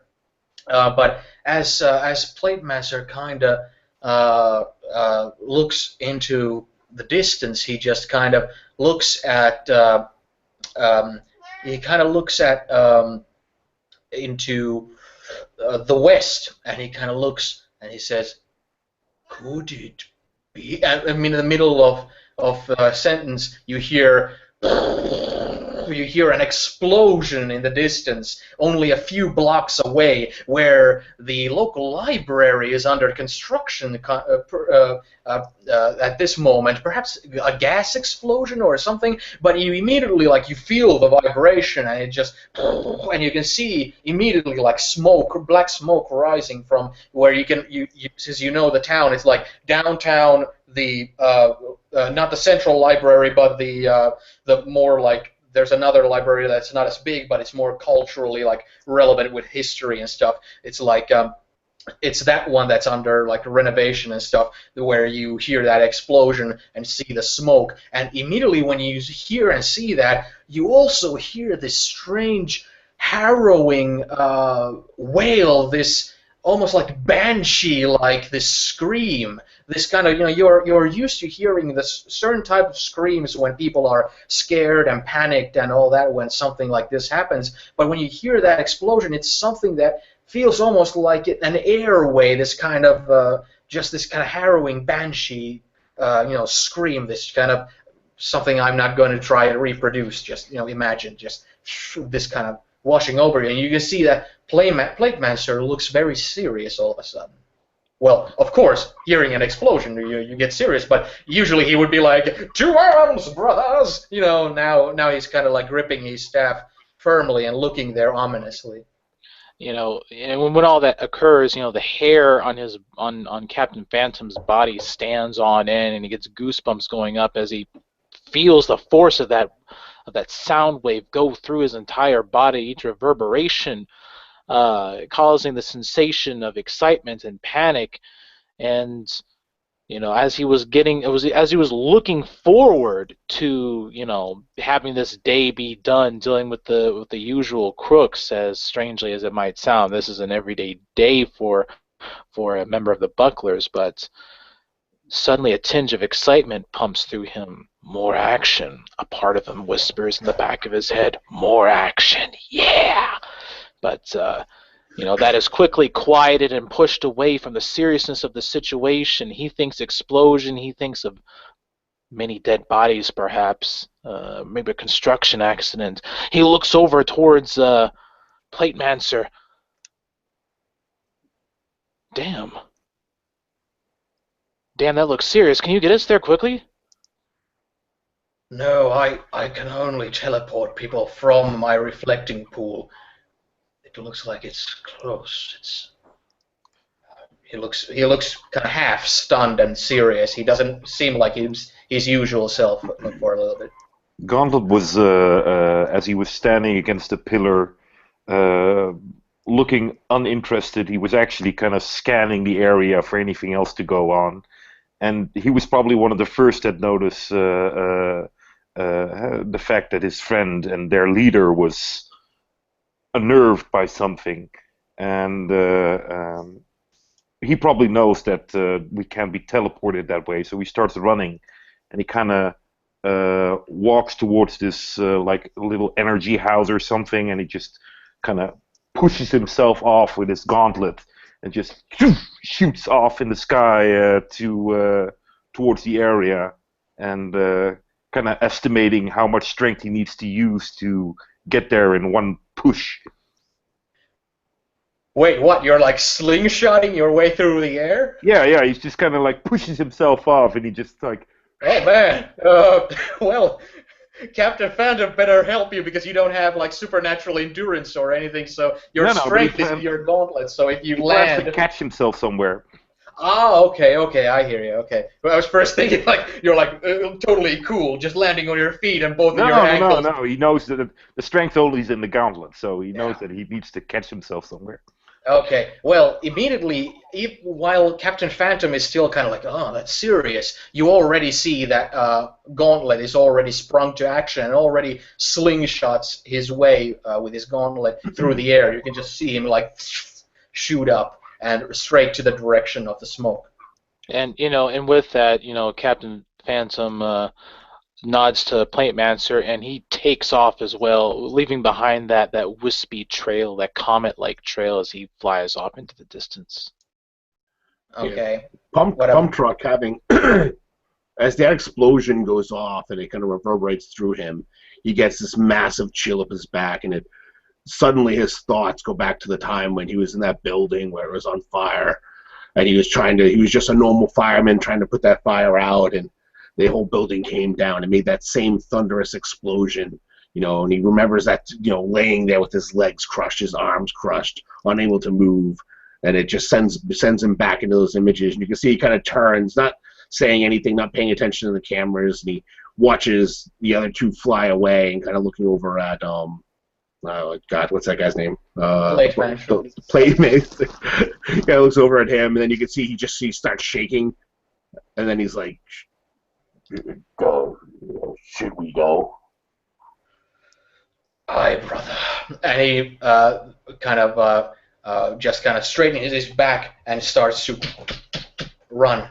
But as he starts to run, he also says to you that I sense something. As he's running, since there's no way that I would be able to keep up with him, I kind of reach out with my trunk and kind of just swing, Spider-Man style, keeping up with him, launching my thing, swinging forward slightly.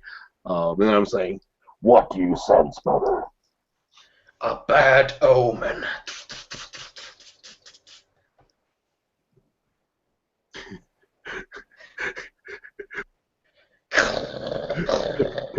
comedic answer, or no, he's like a I can magic. belittle your abilities, but you have bad omens quite often. No, brother. What I sense now is something dark, something black magic. Then we best double our efforts to get there as quick as possible. Okay. The first to arrive to the scene is Gauntlet, as you swung through the air and had the fastest initiative to take action. As you're coming down, you can see that there's all sorts of electric poles and night light poles and trees, because it's the library, so there's trees nearby, on the little bit of a greenery that there is, and there's all sorts of things that you could grab onto. Well, as he kind of like comes down, he has this really stern look on his face because he knows that this is extremely dangerous, and he just is looking for something to grab onto and to either make the impact less substantial. So he grabs one of the first thing that he believes can stop him enough to not smack down to the ground in a heap of blood. Okay. Well, as you start to arrive, you can already see that it's the familiar library that's made out of red bricks, and it has like old style, these very tall and kind of lean windows and old bookshelves and all that stuff. Very like reminiscent with history and all that stuff. When you swing there, there's a lamp post, and as you grab onto it, it immediately like bends and crushes in your hand, but it also bends enough where you can like let go and fall to your feet without having to do much more than go into a little bit of a squat to ease your fall.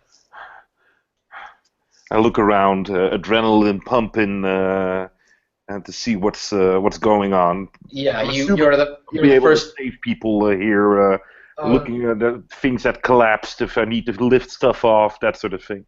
Yeah, what you're seeing is basically that you see that there's a little bit of debris, like a little bit of bricks here and there laying around it. There aren't much people around because this has been under renovation, so the library hasn't been open, so there aren't any customers or anything like that. There are mostly just people who have been hanging out in the premises, on benches and stuff like that, because it is kind of comfortable surrounding kind of place. So there are people who immediately have like ran off, and there are some who are like huddled to the ground, holding onto their ears, like they're like still feeling the shock wave and the terrible noise that came out of it. There's the debris everywhere, and you can see that the library is on fire, with the black smoke rising from it. All right. I make a connection to my teammates, and I'll inform them of the fact that not many casualties. The library seems to be on fire. Get your asses over here. Okay. As you see, there's already like somebody walking towards you who has like a little bit of blood coming from the hairline, and they're holding their ears, and they're kind of like squeezing their eyes shut as they're kind of walking half blindly to your direction, as they're kind of keeping their eyes closed, and they're kind of like, what happened?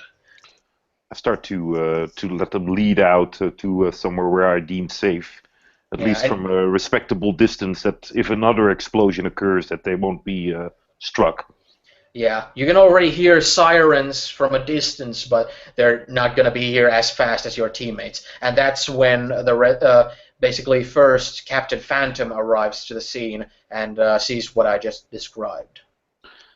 And as he does arrive upon the scene, he will immediately swoop in and kind of survey the area a bit as he encircles, flying around. And the first, the people that he sees that are just stumbling out, he'll swoop down like a falcon and grab them and then phase them out and then move them to a safe location and dropping them off and then phasing back. And he'll just go back and forth doing these things as best as he can. Though he cannot see through the soot, the smoke, the flames that are billowing upwards. He tries to do his best to survey around and see exactly what happened. Yeah. Okay. As you're doing that, Pump Trunk is the next to arrive to the scene, flinging from your trunk and leaping on to the scene, seeing immediately, recognizing the situation, being able to, as a former firefighter, assess the situation immediately, and having your vision and everything, the smoke and flames won't bother with your sight and everything like that. Yeah, I immediately, as I land in a massive 3-point stand, as I crash down, I stand up, and obviously, like you said, using the cybernetic vision, I begin to just target people, and as I'm doing it, I'm Cap, there's a woman over there underneath that pile over there. and he starts directing them to them. At the same time, he's just blasting as much water as he possibly can into the air, arcing it down, trying to cover as much of the area. Yeah. Not caring for cameras, not doing anything, just trying to put this fire out. Yeah, this is like your professionalism switch like got put on 10. As you're spraying the water, you can hear the hissing of the flames as it's affecting them, but you also notice that you notice that there's two men inside, two wall painters who are trapped inside, who are like in a corner, like, and the other one is like hunched on the ground, just coughing. But you recognize, they're infrared. Are they buried, No, or they're are they not. just They're blocked by inside. fire? Yeah, So they're just they're trapped by inside. fire. Well, Cap, in the main corner in the back, there are two carpenters or painters or something that are stuck in the back. They seem to be unable to get out. I can't reach them as quick as you can. Copy that. And like with that said, he like does like a spiral in the air and dives straight down through there, phasing through the buildings, the flames, the smoke, the debris. And as soon as he sees them in like mid motion, not even stopping his hands, they briefly phase enough to reality in order to clasp onto these two men who are coughing and hacking.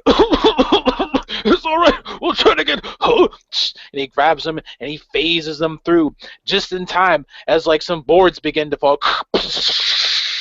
And he flies through and up and out into the air as he has these two men hanging, and he puts them where all the other survivors have been getting dropped off. He puts them out there, and he pats them onto the back as they're coughing up the soot and the smoke, and he flies right back on in.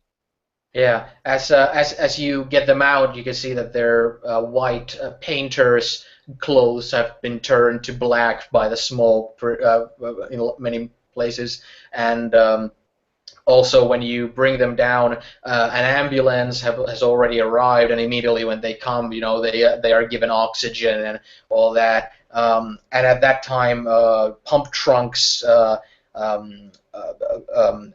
Water spraying is already making the flames die down quite a bit. Like at that point, you can hear that as the fire truck comes and also takes part by spraying water, into the building. And at that point, it's more like, okay, like, you've done the heavy lifting, pump trunk, we'll take over. And you can see that the flames die out, and also Gauntlet as he's getting the people from. I will have, by the way, I probably will have grabbed up some of those metal plates of this metal flat things that they put on the grass and on soft ground for heavy things to drive over because they were reconstructing it. I've already like kind of lifted them up and kind of slammed them in the ground to make like a safety wall so people can get behind it. So if there's another explosion, then at least they won't be hit with too much debris or that sort of stuff. Okay, nice. Yeah, with your gauntlet, you can just and then just sink into the ground as you stick them there. And yeah, you can see when the ambulances and the fire trucks and everything, everybody looks extremely appreciative and professional, and everything looks like it's gonna work out just fine. And Platemancer also has arrived during this time, but you haven't noticed him really too much. Perhaps Gauntlet has noticed him with his keen senses, but he's kind of stepped or stayed in the kind of background, and he's kind of just he's not even resting his staff on the ground. He's just kind of looking at the building, and he looks like he's breathing heavy and looking into it. What's going on? What caused this explosion? I don't know, but I have a bad feeling. And as the flames start to kind of die out so that there's only like smoke and water dripping everywhere, you can see that in front of your eyes opens the scene inside the library, where everything's kind of tossed and turned everywhere. It's pretty much ruined. It's gonna have to like the historical aspect of it is pretty much ruined, where it have to be completely reconstructed or demolished.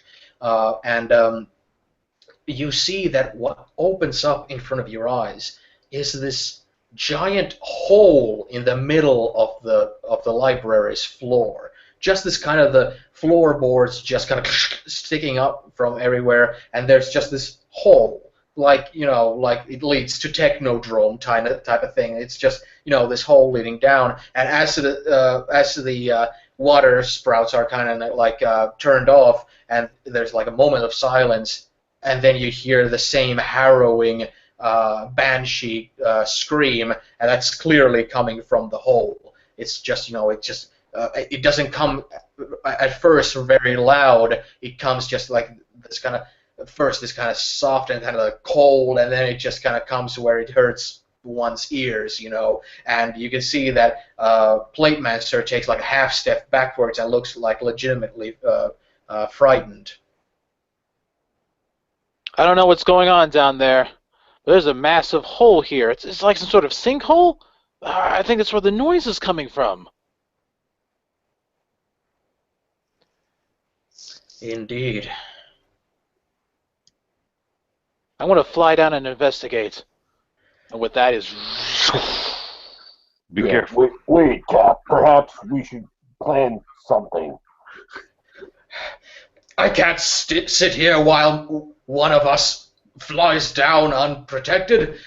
We must all go together. Bucklers, ahead! And he starts to run with his staff. Roar! I follow as well. Okay. As all of you get to the edge there, and especially Captain Phantom flying in first, what you notice is that it's not like a perfect like tube down. It's like there's like this kind of tube-ish, this kind of like a, let's say, elevator size area that's like perfectly like round and like going straight down, and then it's like bedrock that's been blown up to smithereens to form these caverns and caves that one has to like slide, and somebody like Pump Trunk will have like will really have to like turn his body the right way to get through, where it's really like cave diving kind of thing. But of course for Captain Phantom it's not an issue at all, because you just phase through. It's just that how much do you want to get ahead of the rest of your group, because they will have to come in slow. Well, actually, with that in mind, he will look towards two of you all and say, well, specifically Gauntlet and Pump Trunk, I can grab you two and phase on down without any troubles, though I can only carry two at a time. I can come back up for you later, Platomancer. I wish not to leave my brothers to go without me. I will climb my own way down while you glide. All right, as you wish. And he like puts his hand on both your all's shoulders, and then all of a sudden you feel yourself getting. It's a strange feeling. It's lighter and lighter, as if you feel like nothing. It's quite an empty, hollowed feeling, and it's almost as if you're in an ocean. All the buoyancy is gone.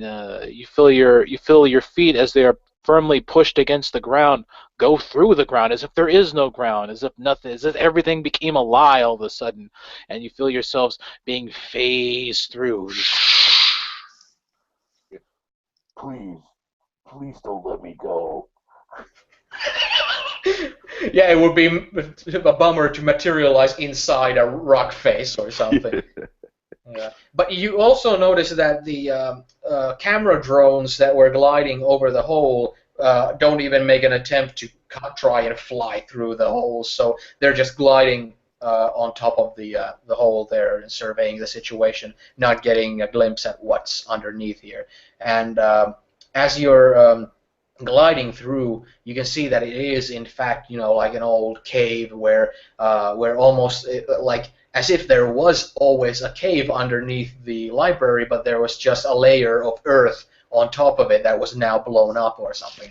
And as you get there, you can see that it kind of goes where if you're claustrophobic, it really feels like, okay, I'm gonna have to like literally crawl backwards, and what if I get stuck? It's this kind of very like anxious kind of place. But as you're getting deeper and deeper, into the cave, you start to hear again this very like mild version of the banshee howls and whines, just this kind of just you can feel it. You can feel it like air coming out of a cave or something like that, or a vent or something. And as you're getting down, you notice that at one point the cave widens. It widens not into this large area or anything, but it widens enough where it doesn't go down anymore, but it goes as a corridor, but with like these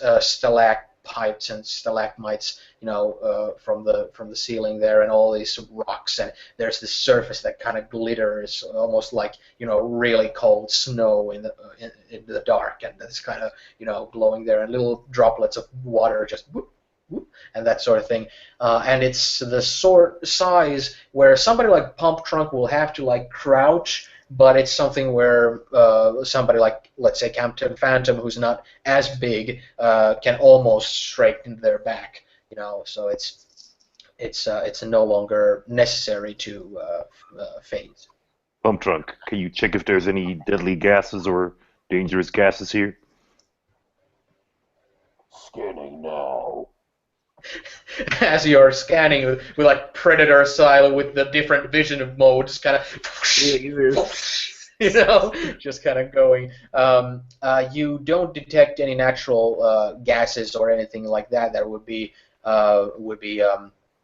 dangerous, but there are like strange things that on certain like infrared, everything is kind of fine. You notice a little worm here and there or something like that. Then when you go to another type of sensory sonar thing, there's certain little anomalies that you've never encountered before with your sight, where all of a sudden some of the fonts and the texts seem like some of the letters are inverted, and some of the letters are like there's one Hebrew letter here in the middle of English, and this kind of like let's change to another vision, completely like white noise, just another vision, and then it's looks a little bit better, and this kind of thing.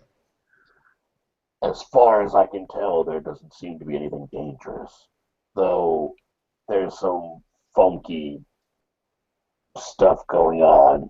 It might be magical in nature. All right, let's keep moving. Magic. Should we wait for the Great. boss? Yeah, he knows most about these things. Let's wait for him.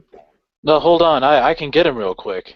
And like with that, you just see him like silhouette and go right straight through the roof as he flies straight towards Platemancer. Okay, you reach Platemancer soon enough. He's getting along on the caves there, and he's kind of startled when you arrive. He's kind of Sorry about that, boss. And like he goes in for like to have his arm around his shoulder and kind of lifts him up and phases right back through, and a V line straight towards them. Okay, and that's where you arrive. That didn't take more than 10 seconds, and you arrive back to the rest of the group, and there you are. Everybody's there, and Platemaster immediately says, "Have you seen anything?" I'm detecting something that perhaps is your omen that you were feeling earlier. Yes, I don't know. It's frustrating since I don't know much of what I'm sensing, but I do recognize the sense of something foul. And but the corridor or not really a corridor, but the cave is clearly like, okay, there's a wall here and it leads straight forward, and you can already see it widening a little bit in front of you. Let's move on and try to find where all of this came from.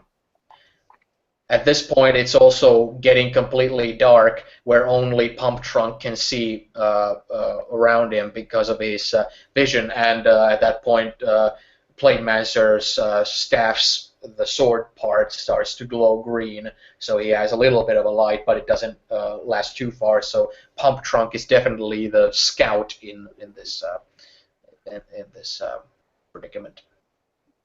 Could would it be inconceivable for a pump trunk to turn on his eye lights? Sure, go ahead. Yeah, at first he doesn't notice that anyone can't see because he's stuck on his monitors, obviously inside. And then he hears a couple people tripping and looks behind him, and he's like, "Oh!" And then he's like, just kind of turns and he's like, Lights. Ferrari, like, turn and lights come on, just shining beams of elephantine lights coming out. All right. Well, that helps a lot. So now you guys can see a lot better. As you're moving forward there, you kind of notice different things because of your personalities and what you kind of look for when you try to find different things. As Pump Trunk is using his sonars and radars and heat visions and infrareds and all that, he misses some things that others don't, and he spots something that others don't. He can see that, oh, there's a little bit of a water drainage there. Oh, there's a little bit of an escape of air right there in that crevice, and oh, there's a little bit of earthworms there, and the rest of you, noticing different things, Gauntlet, for example, noticing all sorts of, okay, if things happen, how do we get out, and, what sort of, dangers are possible to happen here, what happens with if a cave-in occurs, and all these kind of different things of what to do in the future if things get, tricky.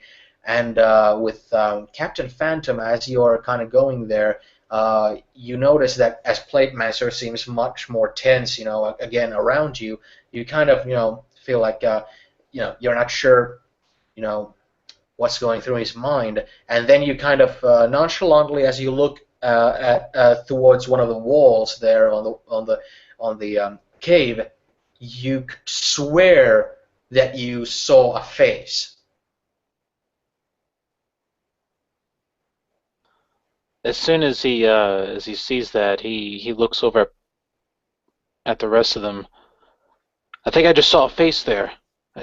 Is someone there? And like he immediately walks forward and phases his face through the wall as if to probably see who's there. All right. As you face your face through the wall, it's just solid rock. But as you kind of immediately, as you went and just did that, but when you take it off, you see that the wall does resemble a lot of contorted, kind of suffering, squealing human face, kind of like, this kind of contorted, overly large eyes, kind of like that screaming painting, this kind of, and you see that face, and immediately, kind of like seeing the first stars in a night sky, immediately when you spot one, you spot another and another and another. When you see that face, immediately you recognize that, damn, that does look like a face. Wait, that crevice looks like a face as well, and so does that, and immediately when you say that you see a face, and immediately when everybody sees you staring at that specific spot on the wall, everyone notices that as well, and notices the rest of the contorting, strange-looking faces on the cave walls.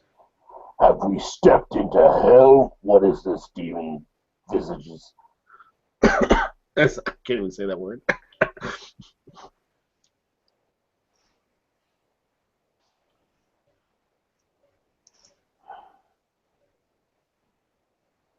What is this place?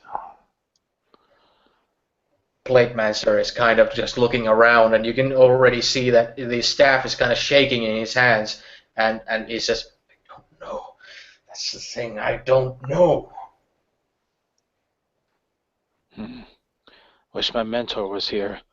He knew a lot about this kind of stuff. As he looks around. And that's when Pump Trunk, with his radars and stuff, you notice that in the as the kind of cave, corridor-like cave expands, it expands only into, like, let's say an igloo size, area that's wider, that doesn't seem to go any further onward. You see that it's there, and what you recognize is a hole, a perfectly symmetrical hole that's dug into the bottom of that cave floor there, and there's a heap of fresh dirt next to the hole, and you immediately recognize it as a grave.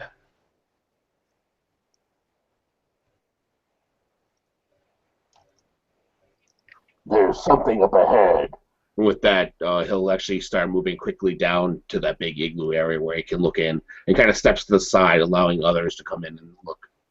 He's looking into the grave specifically to see if there's anything in there with his scanners. Okay, so you took kind of a lead in this. Everybody's kind of like running after you if they're following and that sort of. Well, knowing that there's clearly now something to be seen, I also start to keep look at our back, so that usually something, if there's like, look at this, then something happens behind you. So I kind of start looking around and just keeping an eye on nothing to get a jump on us. Yeah, it's kind of difficult when the beams of light are so direct that they kind of illuminate perfectly the thing that they're pointing at, and around them the luminescence is kind of kind of halved, so that when you're looking at your rear, it's still like you can make out that okay, that there's the wall and there's the part where it gets narrower and all that. But if somebody were like sneaking there behind you, it would be difficult. But then again, you're a veteran of the Canadian Special Forces. I kind of instinctively hold my gauntlet hand in front of me, just kind of moving it from side to side, and just, trusting my senses. All right. When Pump Trunk gets to the edge of the grave there, there's no shovel, no anything like that, and the grave is like perfectly symmetrical, almost like having cut with a laser cutter or something like that. It's so perfect. And inside, you can see that 6 feet deep there is a sarcophagus, but it's not an Egyptian sarcophagus. It's a sarcophagus that has a Teutonic knight with a shield and a sword there, same way as a pharaoh would be in a sarcophagus, in an Egyptian sarcophagus there. And you can see that there's some sort of a family emblem with some writing on the emblem there, and it's just this sculpture of this kind of Teutonic knight. Oh, I immediately just zoom in and kind of just kind of scan the writing on the shield, just for storage, so I have it, the whole picture. Okay, but it's your supervision doesn't give you languages, because that's a superpower only Gauntlet has. Gauntlet has the superpower of knowing French, since he is a Canadian, and that is, you recognize that as French writing. It's a French knight on that sarcophagus. And you can see that the plate master has kind of come there and creep in a look and says, "That is not Camelodian."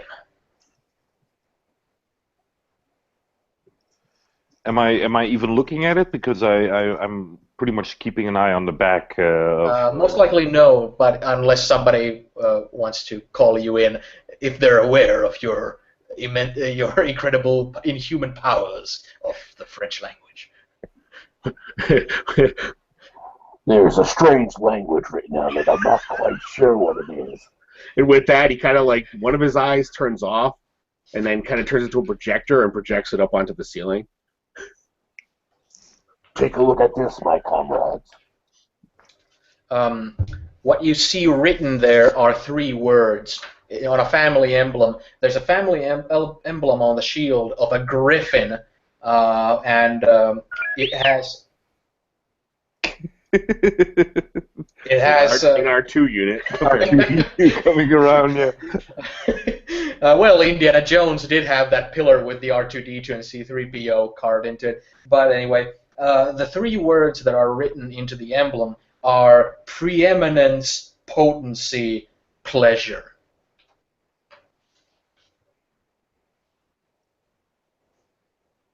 I look at them and I speak them first in French, as they're written, and then I translate them for my fellow teammates.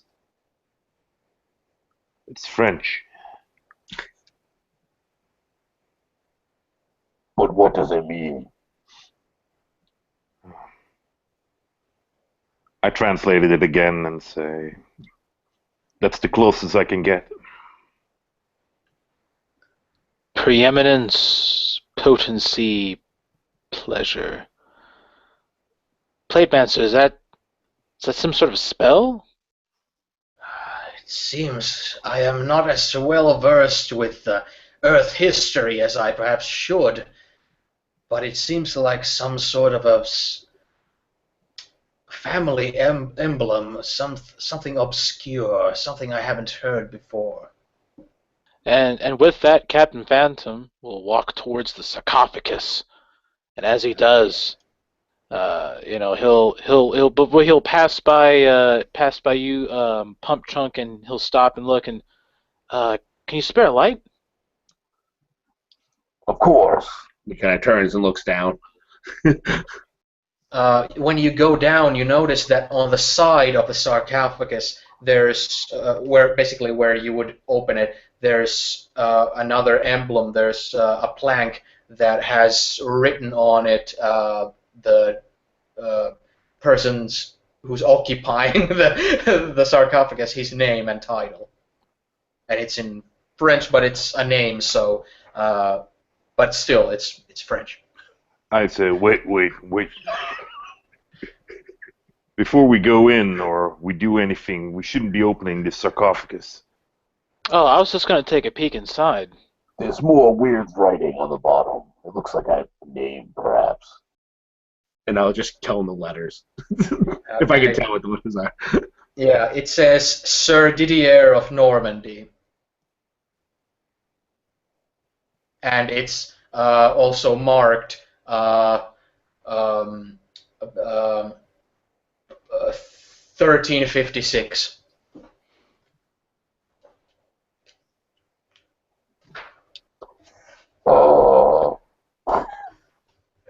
Did we teleport to France?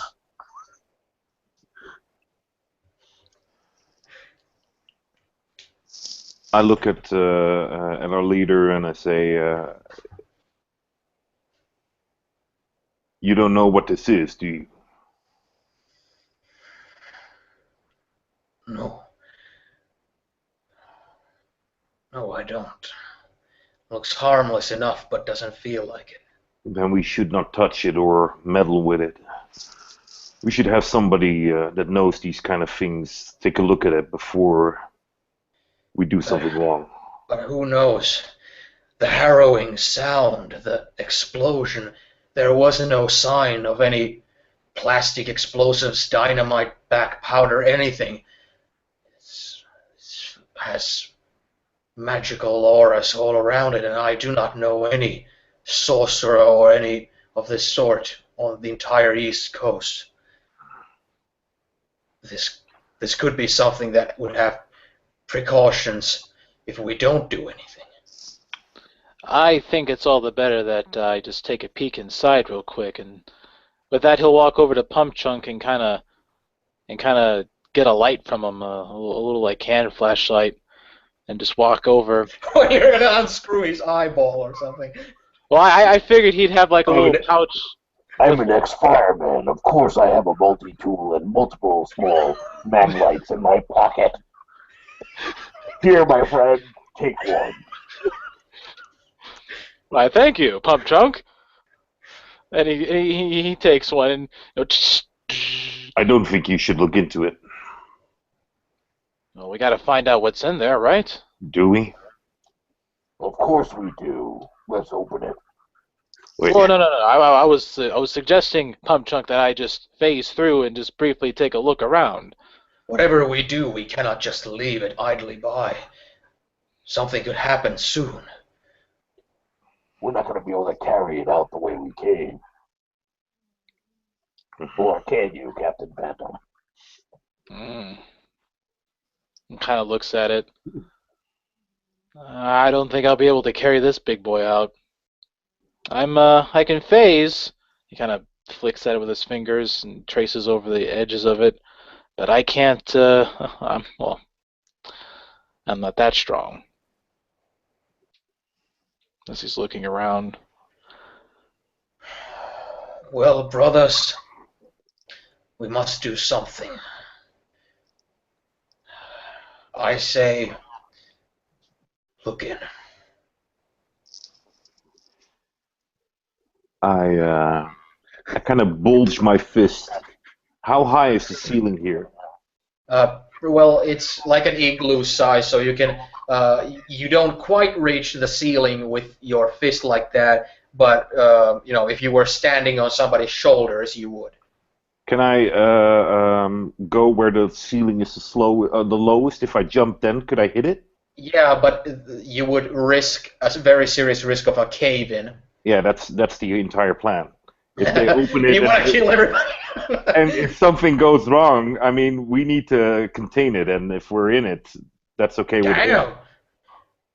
You guys had no idea you had such a such a willing willing to throw his life away for the cause member in your group. Perhaps if it comes down to that, I can blast it with my water hose. It'll take it down just as easily, and I won't get killed. Well, I don't talk about this with the rest of the group. I just kind of move over there because I'm thinking there might be something like an explosion or something happens, and then we'll all die anyway. So I with my last effort, I will try to collapse it to contain it as much as possible. Yeah, I hear you. Okay. So yeah, none of this is vocalized. So yeah, he's just grimacing and looking around and squeezing his fist. So Says nothing. So Captain Phantom will approach the sarcophagus and he'll look towards you all and he'll give a nod. All right, here I go, and then phases his head through along with the flashlight and zooms in to see what's going on. Okay, as you go in, it's like the Teutonic Knight kind of sculpture on the sarcophagus is kind of eerie somehow, and when you go press your face in, it feels like real, like you feel your little heartbeat, bump under your chest as you go and press your face through it. As you press your face through it, though, what you see inside is something that's quite expected. You see a mummified corpse, which has like its hands contorted around an urn, and his mouth just like with those yellow teeth and all that, like mummy basically. Not mummy that's been wrapped, but mummy that's just a shriveled old rotten corpse. And you see that. In his hands, he's holding an urn that has, kind of like with the sarcophagus, it has an Egyptian kind of design, kind of how they disembowel and do all this kind of embowelment stuff, to mummies, and then they put them in those sacred jars. He has a jar like that looks like an urn in his on top of his chest, one atop of like leaning on his head that's pointing up, resting there, and then you see that in his crotch area where his legs kind of separate on his hip, there is an area where there is a perfect circle with no dust on it, and you see that the urns have like the first urn has a carvings of a hawk on it, and it says preeminence in French, and in his hands there's one that's carved to look like a lion, and it says potency, and the one that should most likely say pleasure and have another animal theme on it seems to be missing. And that's when you and the rest of you hear that harrowing banshee scream again, this time very loud, and because it was Gauntlet who was looking at everybody's back, you see that right where the cave goes back to the narrow part where you can go up, you see suddenly a white glowing, well, not like bright glowing, but glowing enough where you recognize it from the dark. This bright white, ghastly figure, this very classic ghost figure, this woman's figure of a burial gown with like gloves on, but nothing from the neck up, and nothing from the gown's edges down, is appears behind you, and clearly the banshee voice is coming from her, and she's holding in her hands an urn that has a fox head on carved on it. And immediately when Gauntlet sees that, before he even gets the chance to say anything, you already see that it's gliding straight upwards like a ghost, just through the ceiling, just.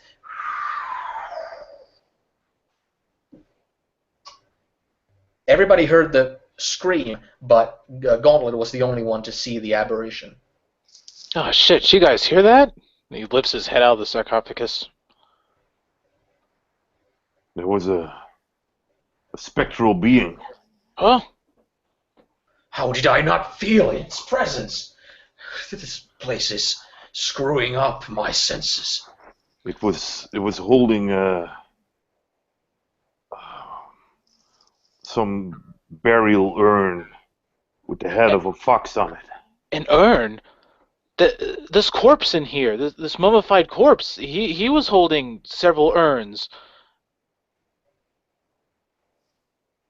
It seemed like there was one missing. You can immediately see that Blade Master is immediately looking at Captain Phantom, and with a stern kind of, if you can say, expression from that plate mail, and he says to Gauntlet while looking at Captain Phantom, "Where did it go?" Straight up through the dirt. And he just looks at Captain Phantom without saying anything. Oh, and he doesn't need to say anything because Captain Phantom, he's on it. He flies forward with much speed and grabs him by the chest, and then haphazardly grabs Gauntlet as well, and then also looks towards you, Pump Chunk, and says, "Grab on, hurry!" What about the other urns? I wouldn't know what to do with them.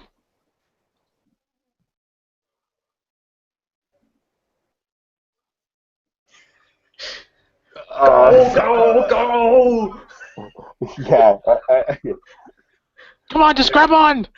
Yeah, you see my trunk lashes out, wraps around your waist.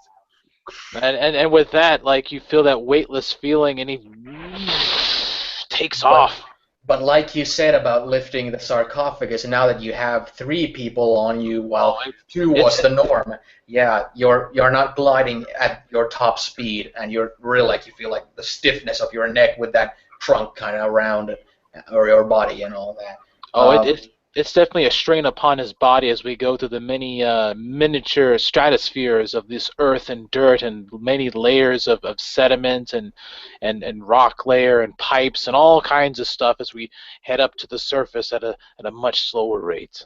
Yeah, and as you get to the surface, you see that everyone around you, all the ambulance and the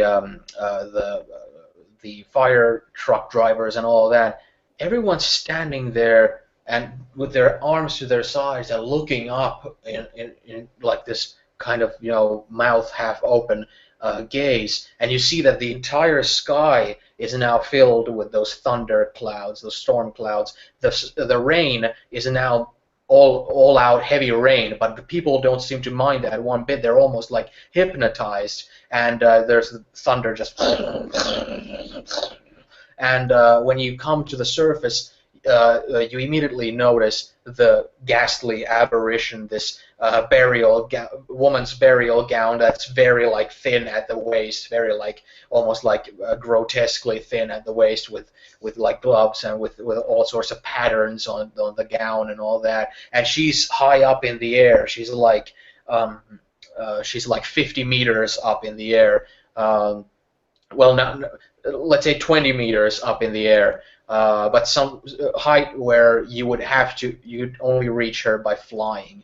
And there's this very ominous air, the people around you in this kind of trance-like state, the thunder that seems completely out of the ordinary for the what's been predicted the weather to be during the summer now, and all this stuff. It's kind of disturbs everyone. I kind of let go of Captain Phantom and I say, "Get her!"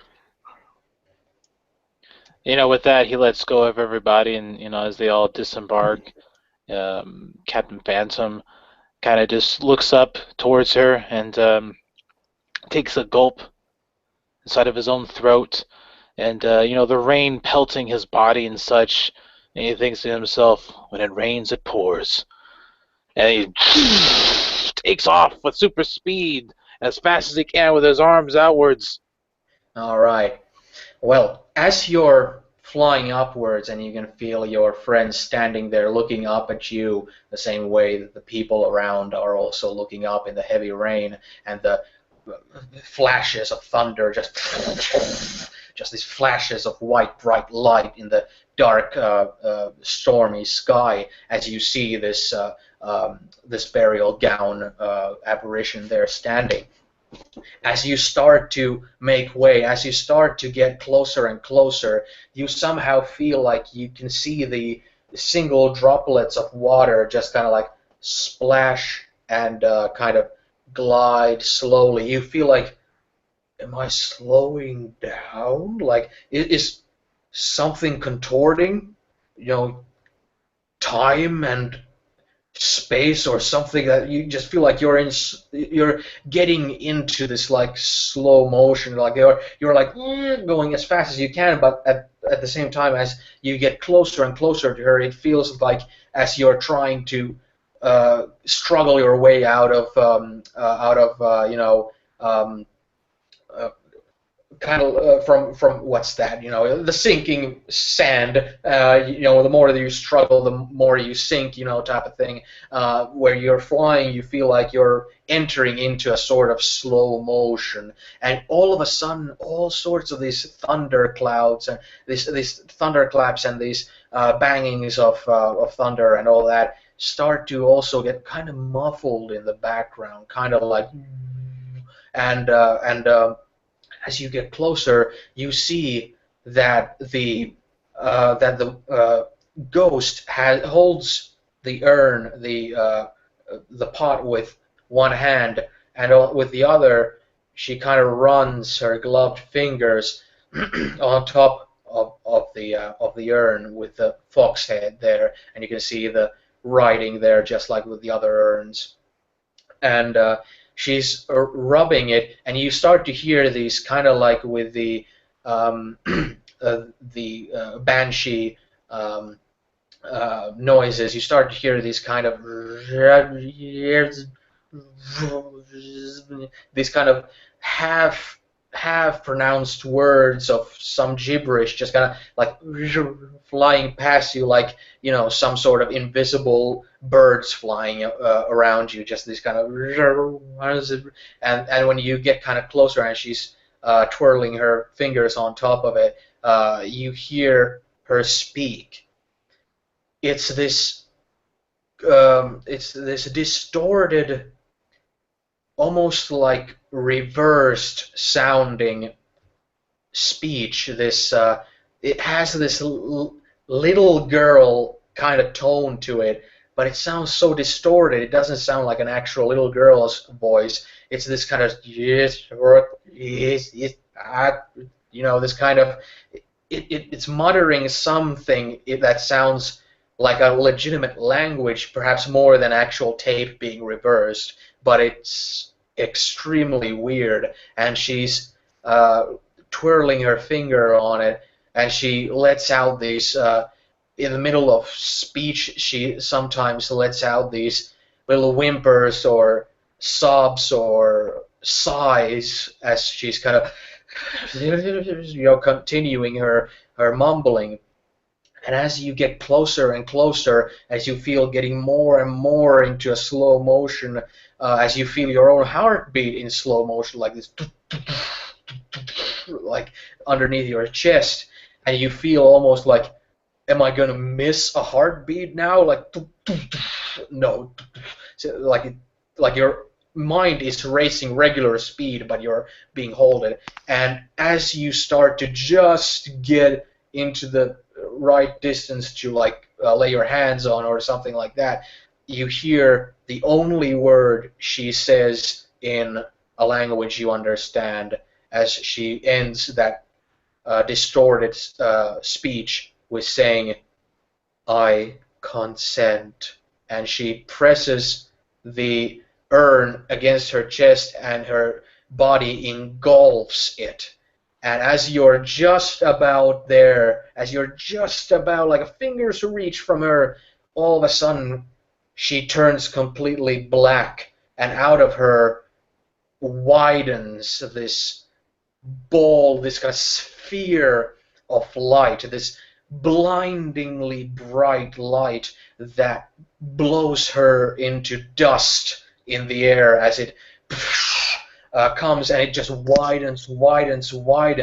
And when it comes to you, you immediately, like impulsively, turn into uh, your immaterial self if you weren't in it already, and it just engulfs you and blinds your eyes almost entirely, and it just expands and expands like a blast wave out of a bomb as you see all sorts of lampposts and stuff bending like trees from an atomic bomb as it just goes. It doesn't break any bricks off of buildings or anything, but as it widens, you can see that all the people who are standing there, complete with your three friends, also get engulfed in it, turn completely black, and shatter like glass into these black shards that puff into ash into the air. And when you see that, that's like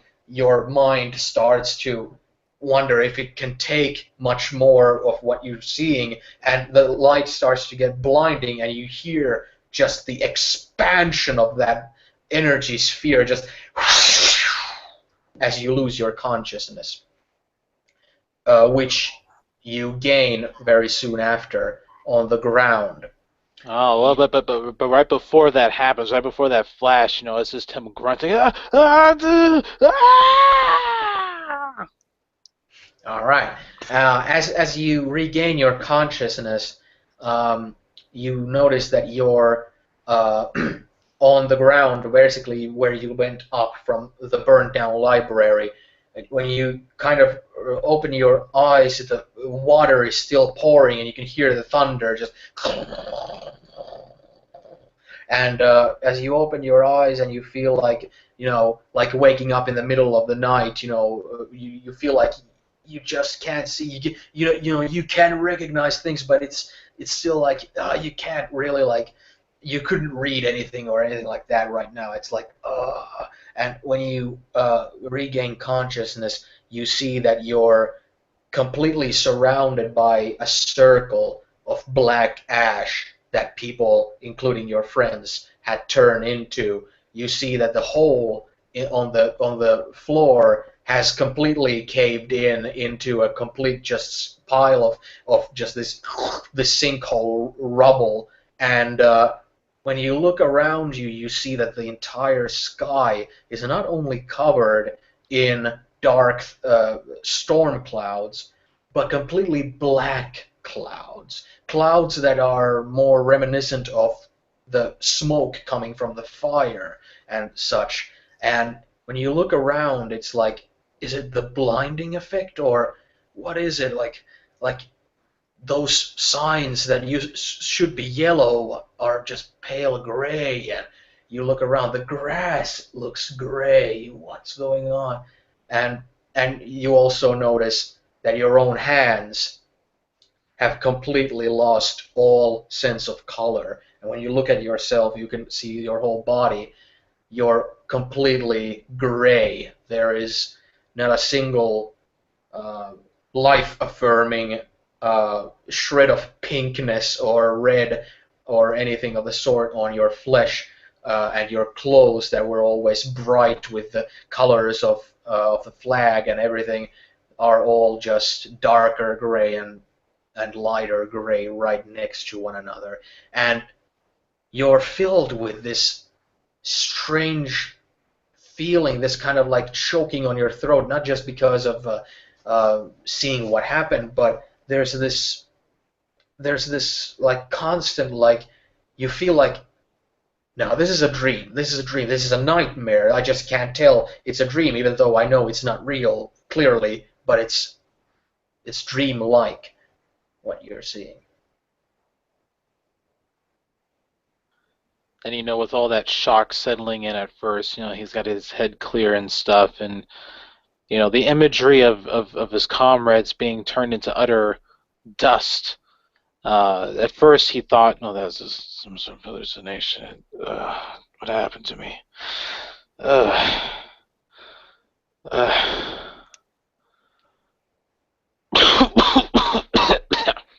He's kind of sloshing around as this rain pours down heavily. He gets up. His mask is slightly torn, and in a typical movie fashion, we don't see his face. It is obscured, an object here from the camera angle here and there. As it has been always the case, he looks around. But Bucklers.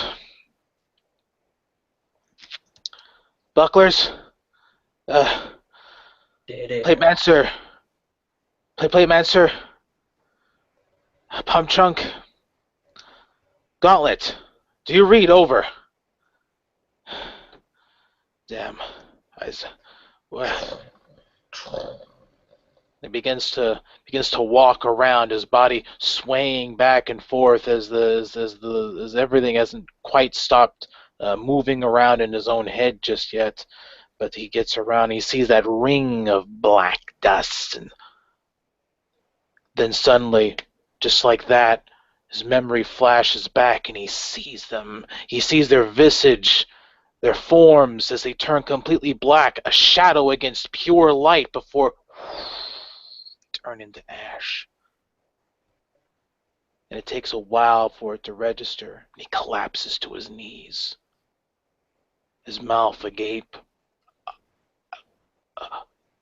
He digs his hands into that dust. All that's left is bits of equipment here and there, bits and pieces, but importantly, 3 bucklers. And he grabs them.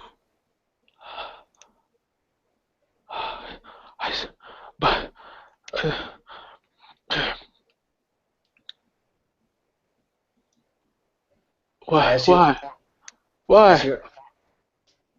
As you're looking around and as you're kind of processing all this, you also hear screams of civilians, like regular screams. You hear an explosion in the distance, far further away. You hear gunfire in that direction, little less far away. You hear screams here and there. You hear police sirens here and there. You hear swirling car tires with the brakes on, just here and there. You hear clearly cars colliding with one another. It feels like all of a sudden some sort of a chaos has been unleashed. And with all this in mind, the shock of this is still setting in, and he's looking up, asking why, out into a very whispered and placid tone, this very pleading tone.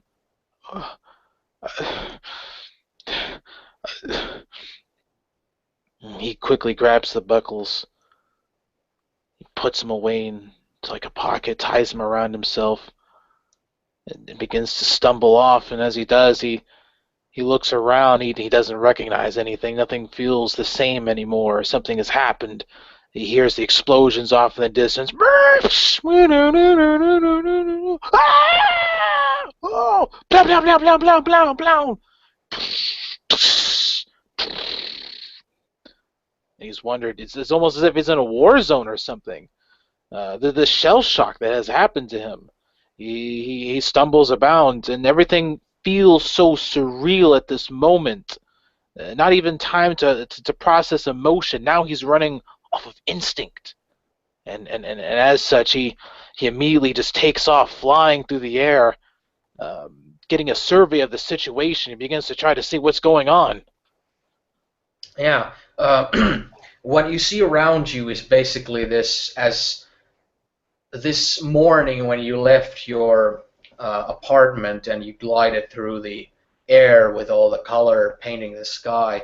Now, as you get up into the sky, you notice that the sky is completely made of black smoke. You see that the black clouds do not only cover the sky, but they also form to the sides and form kind of like that igloo-shaped cave. It forms this very igloo-shaped, this half ball-shaped dome all over the city.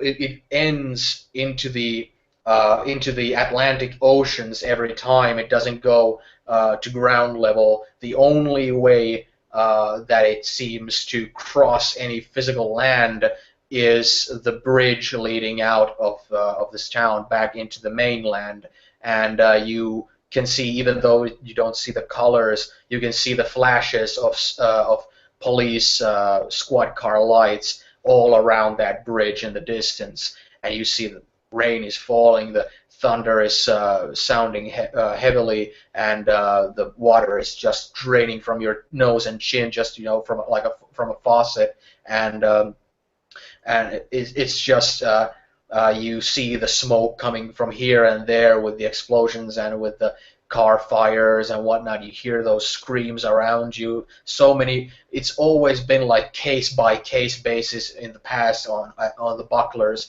but now it seems that at this very moment there's at least 20 situations that you should be at with your full crew to manage the situation.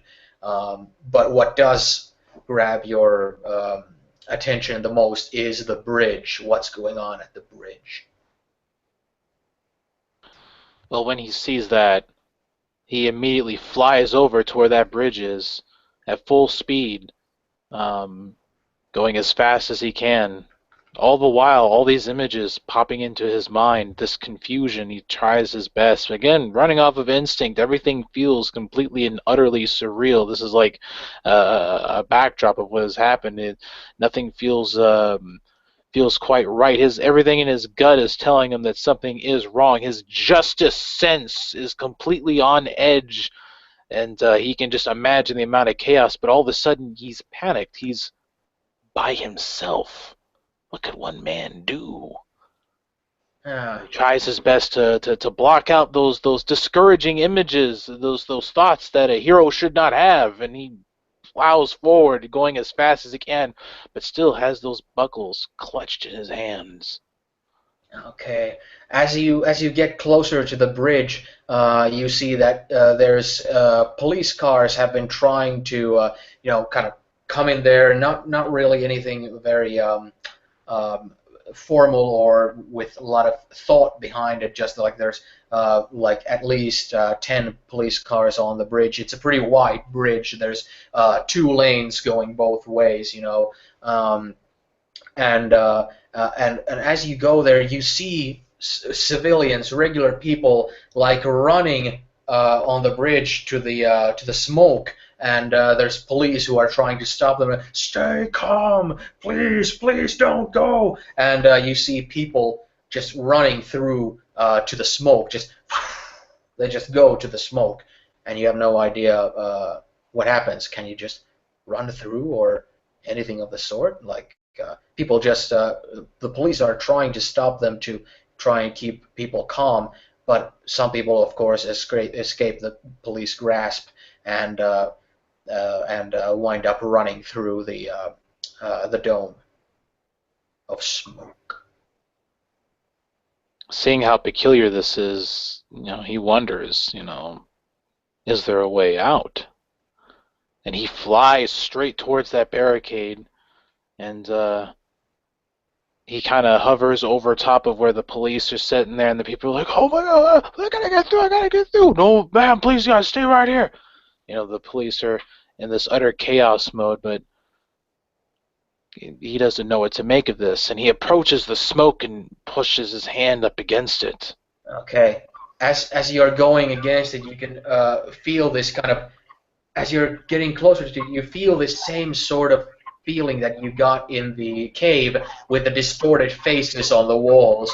You almost feel like when your hand is getting closer, that the smoke forms into a distorted face in front of you, and you can feel this kind of, almost like there's a slight magnetism where the smoke wants to touch your fingers, as you're coming closer, and you hear this kind of, or feel this kind of breath of death or something. And as you are getting closer, you see that a single fireman runs through the smoke barrier inside from the outside. He runs in and immediately goes, "No, no, no, stop!" And immediately like stumbles a bit, looking around, and just says, then just stops and starts again, like, "Stop! Nobody go through! Nobody go through! No, don't do it!" And he floats his way on down to that fireman,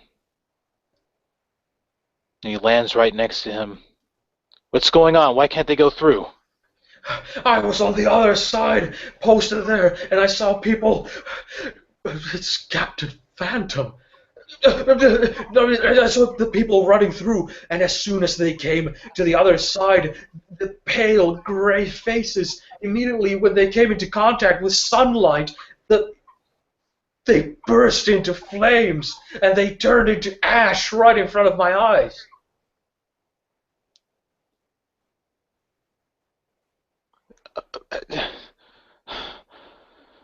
And he begins to turn towards the other folks, and with his hands up and not knowing that he has the bucklers in his hands, he looks towards them all. "Everyone, go back to your homes! Go back to your homes now! If it's on the other side, go to a friend's house, a family member's house. It's a state of emergency! Go back to your homes now!" You can see that the people aren't like standing and listening. It's very soon about to turn into a Black Friday type of a situation, with people kind of pretty soon about to shove and push their way through the police there. And uncharacteristically, he's going to like walk up to one of the policemen and grab a gun, phasing it through his holster, and then undoing the safety on it and pointing it upwards into the air. Blam blam blam blam blam blam blam blam blam blam blam blam blam blam blam. You can see the people's faces immediately like, "Ah!" And immediately like they feel just this immense fear and this kind of gotta get out, gotta get out, gotta get out type of thing, and they kind of, some people are starting to jump off of the bridge to most likely their deaths. It's like jumping off the Golden Gate Bridge, and are turning back. People are completely like panicking. It's like they've been induced to the fear toxin from Batman or something. It's like they're just freaking out, and the police are immediately like, you can see somebody is radioing and screaming to the radio for the Coast Guard to come and help. And at the same time, another policeman is screaming for them to form a barricade with the police cars, and it's just utter chaos there. He sees the people jump off, and he knows he couldn't catch up with the velocity that they're falling down at, and he's overwhelmed at this point. He doesn't know really quite well what to do here, and he tries to stand there and help out the best way he can. He floats above the crowd as Captain Phantom would, and everyone remain calm! Remain calm! But he's shouting, but his shouts are hysterical as well. The veins are bulging on the sides of his neck, the water is just dripping out. like crazy. The water is just adding over top of him. Yeah, as you're trying to do crowd control there, it's very soon, yeah, turning into a very hard situation, as it is already. But there's going to be a multitude of different things happening here, and I think I'm going to go into more of a montage type of a situation because you're the last superhero left in the city now. Uh, the the people will be Is he? the people will eventually be um, driven back, and you will help the police to create a barricade and all that, with everything that's happened here. There's all sorts of pretty much anybody who's even the slightest not concerned with their future in terms of violence and stuff like that when it comes to street gangs or when it comes to people who are on the edge or something. It's like the dam is just broken with that kind of mentality where that seems to like just spread like a plague where you see all around you people who only need to bump into one another to try and claw each other's eyes out for it. It's like this madness and this hysteria is like spreading like a disease or all around the city, and you have your hands extremely full trying to enact the justice that you saw fit. But as time goes on, um, it becomes more and more um, crushing. Um, feel free to mention any specific things you want to do during this kind of when this thing kind of happens. But during the next few weeks,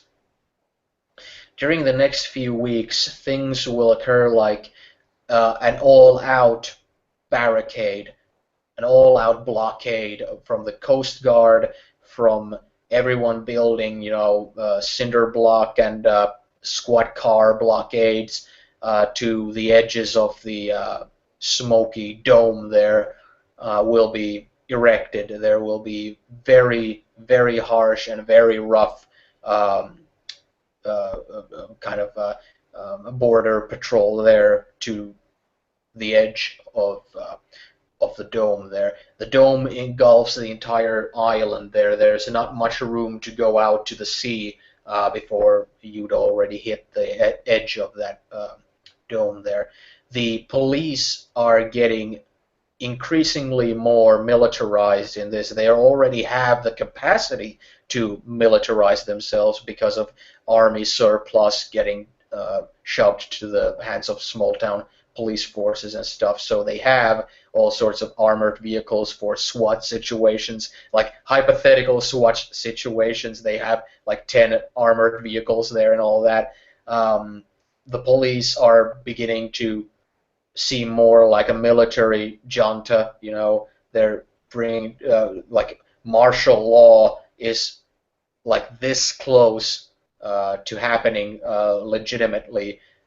The police are always wearing body armor and riot gear, arriving everywhere in these personnel transportation armored vehicles. They always like they react to almost any situation with if it's civilians, rubber bullets with your shotguns, and if it's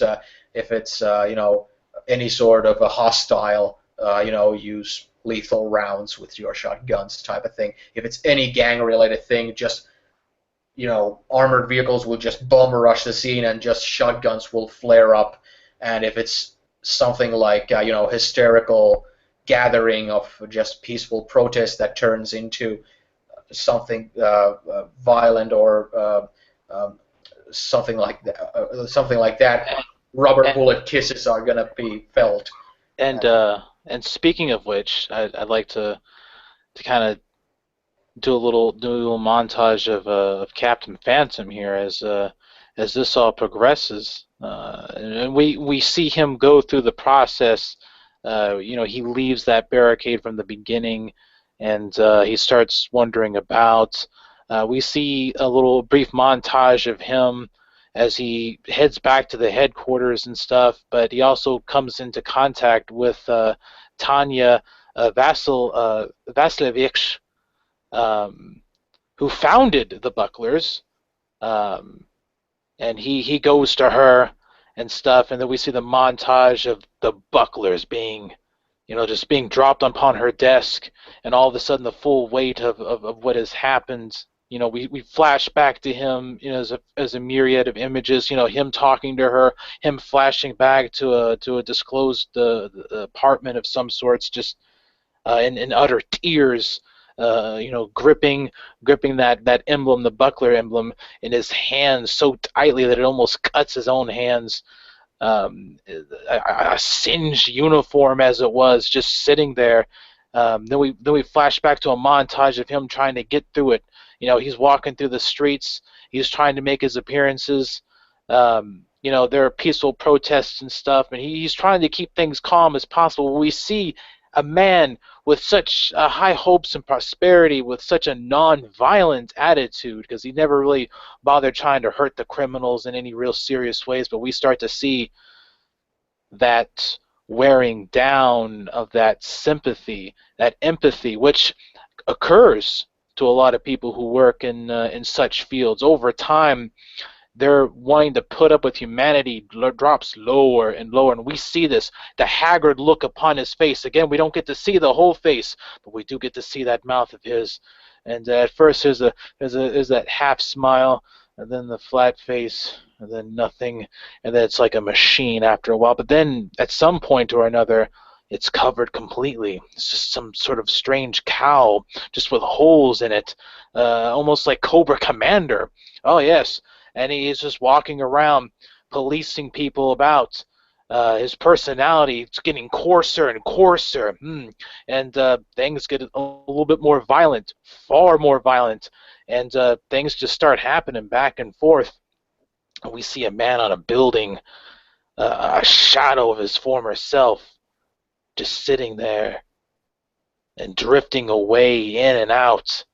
Sometimes he goes in for a call. Sometimes he just doesn't show up at all. There's just this period. We see alcohol in one hand and that buckler in the other, and just this downward spiral into utter nothingness as this once thriving metropolis becomes a cesspool of humanity, this thriving pool of writhing criminal behavior going further and further, all because of this weird incident that had occurred.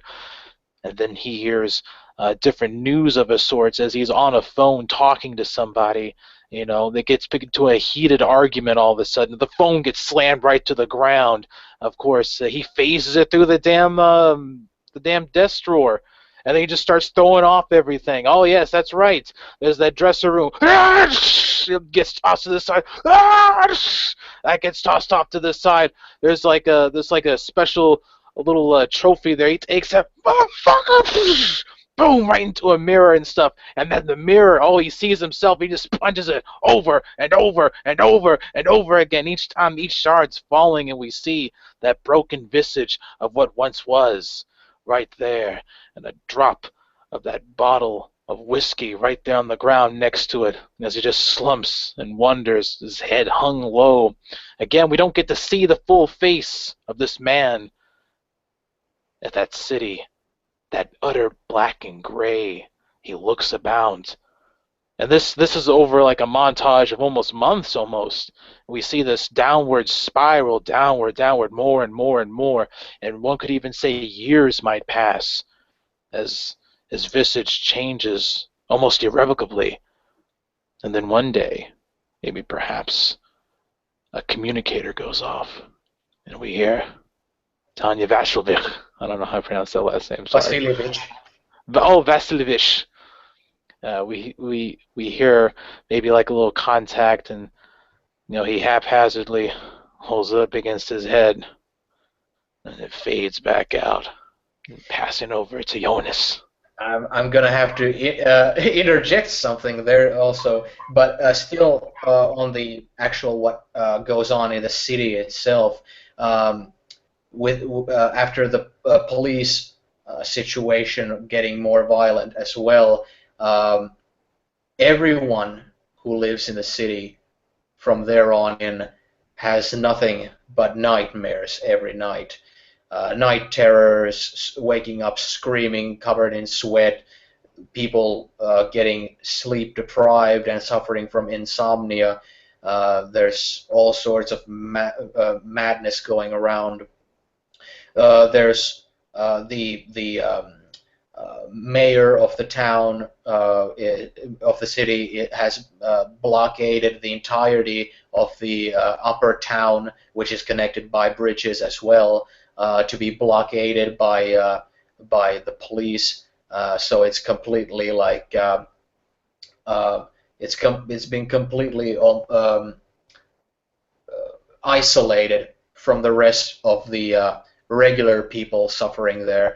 There's been that has brought up an entire like new kind of class society where there's the people in the uptown who have the police barricading them from the dangers of the common people, and then there's the common people at each other's throats. The uh, the city maintains itself by still shipping out an incredibly small percentage of its former surplus of goods and getting lots of government aid through these kind of drone-controlled little boats that ship goods into the city and through the bridge as well.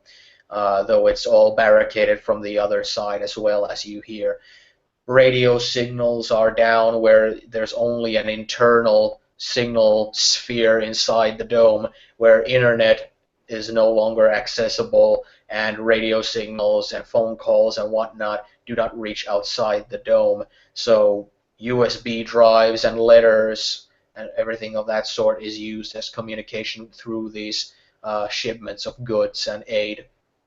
Uh, People have arrived to the town as well. People have who have their entire family inside the city have managed to get themselves either unlawfully or managed to get someone's permission to enter the city to be with their family, vowing never to, or not needing to vow, not having the opportunity to ever leave because of being burst into flames happens to every single person who leaves after once entering the city. Um, Also, gangs become extremely violent. Gangs no longer resemble street gangs, they resemble guerrilla armies, and they resemble resistance movements and terrorist groups. The city's gang image has turned more into something out of a third world country's civil war kind of a situation where all of a sudden a jeep full of people with weapons is gonna drive by a corner and just disembowel everyone in a building or something. It's it's turned extremely violent, and the non-upper town areas have very much become a gang warfare controlled territories after a certain time. And with that, speaking of the more violent turn of the gangs, one day, as Captain Phantom, years after this has all occurred, is in a drunken stupor, laying in one of his regular hanging out spots on some rooftop somewhere, suddenly notices an explosion, a small explosion, but still an alarming explosion at the root of his apartment building, where he rarely goes because of his strained relationship with his wife, because of his downward spiral. But it alerts you, unlike other explosions around you that occur every now and again, because you get an ill feeling that your wife may be in jeopardy, if that's a gang that's doing the explosion bit there. And his gray uniform, just like it was before in those good old days, he flies on over, though the it doesn't quite hug around his neck as much anymore. It's more loose now, kind of flowing. He flies over there as fast as he can, though his mind is still in that drunken stupor, but kind of snapped out of it now. He flies over and he looks between the smoke and the soot. He tries to get in. He calls out her name. No answer. And he walks, and there he sees her, a broken body, dismantled, nearly unrecognizable, the bomb doing its work. The bomb isn't the one that killed her, actually, because it was just on the base, but everything besides the bomb being the culprit. Oh, okay, gotcha. Seeing the dismantled form of her mangled body before him, the room is in utter, complete disarray. He just falls to his knees as the clinking and breaking of glass and the various broken bits of wood can be heard beneath his footfalls and knee falls as he collapses to his knees, and his hands shaking with a mixture of sadness and fury. They lean down, they try to pick up that head just a bit, hoping that there is still some life. And there is nothing. And he then looks. Sorry, and then it's broken up by maniacal laughter in the next apartment down the hall.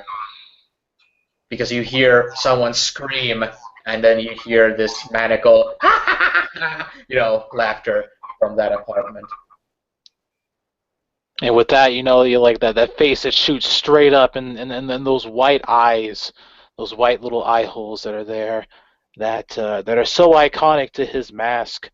They're there, but for the first time there's a hidden fury behind there, and his hands just clasped so tightly around her.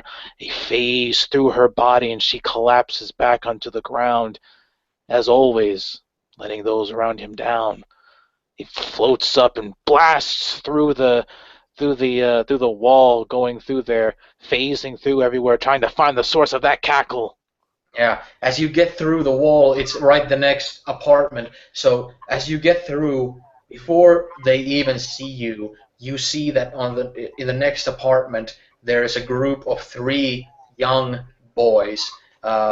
They're around 16, 17 years old, wearing like tight pants and like these leather vests and bandanas and stuff.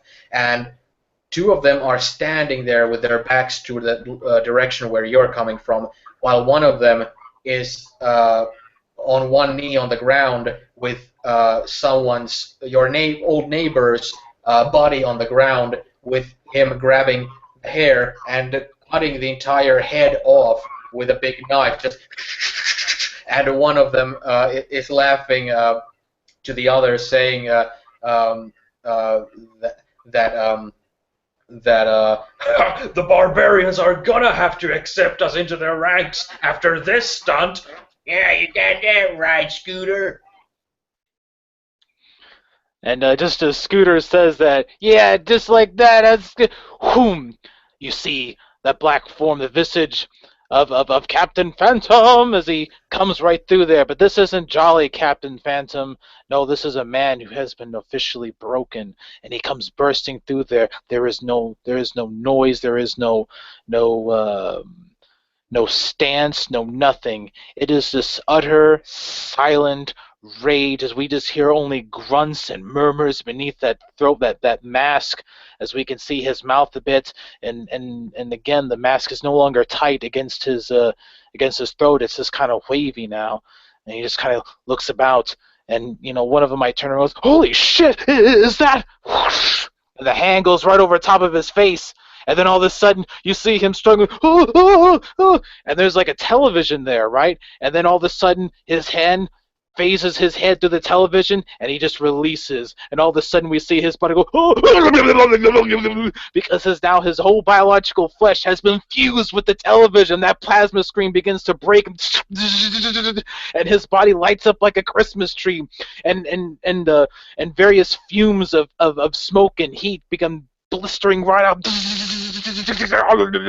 And the other guys turn around, holy fuck up! And it's gunfire and shooting all around. Someone knocks over a lamp. It's just a flash now. There's nothing but like a lamp waving back and forth into this room. And each time it waves, we just see that haunting, horrifying image of Captain Phantom. Doom, doom, doom, doom. No use. The bullets pass through him as he walks forward and grabs one of them by the wrist, phases him through, and contorts him into the wall.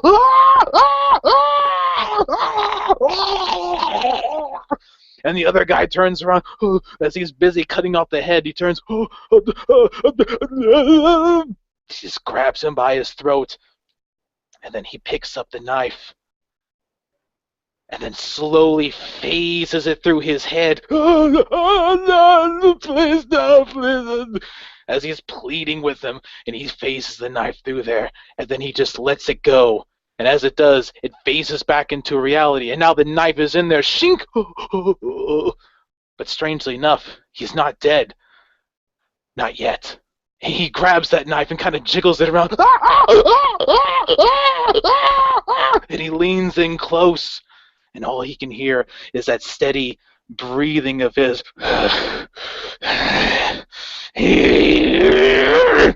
No.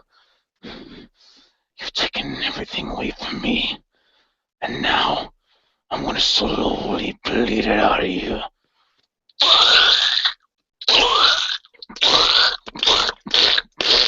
And each time he does that, like the knife goes forward and does before he splits the whole half of the skull apart, and then it just rips apart like a nice little melon. And then he just sits there, and his hands go up, and he realizes he's just killed 3 guys over. In the shock of it all that comes to him, he just screams and yells as loud as he can right into. Ah! Ah!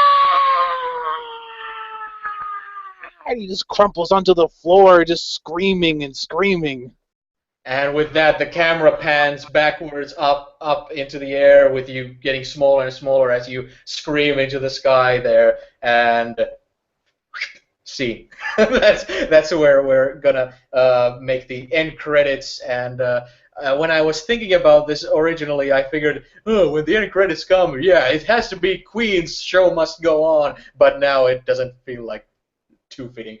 And now it needs to be death metal or something. Just But yeah, to everyone watching, this was indeed the Prelude session. The actual campaign is going to start next time, and it's going to be set in not Midway City, but Midnight City. It's going to be set 5 years after this dome incident happened, and the city hasn't gotten any better. In fact, it's gotten a hell of a lot worse. It's going to be a very dark, very violent, very brutal type of a campaign. This first campaign's first half was there mostly just show us the contrast between the two, what it once was and what it's turned into. And of course, Captain Phantom's shift into something else. Everyone besides Phil is going to have new characters when the actual campaign happens, and we'll pick it up from there. So yeah, thank you for watching. The link to our Facebook group is in the description. Go in and check it out. We're gonna post our sessions and all sorts of nifty stuff there. So thank you for watching, and see you next time. Bye bye. Oh, God, thank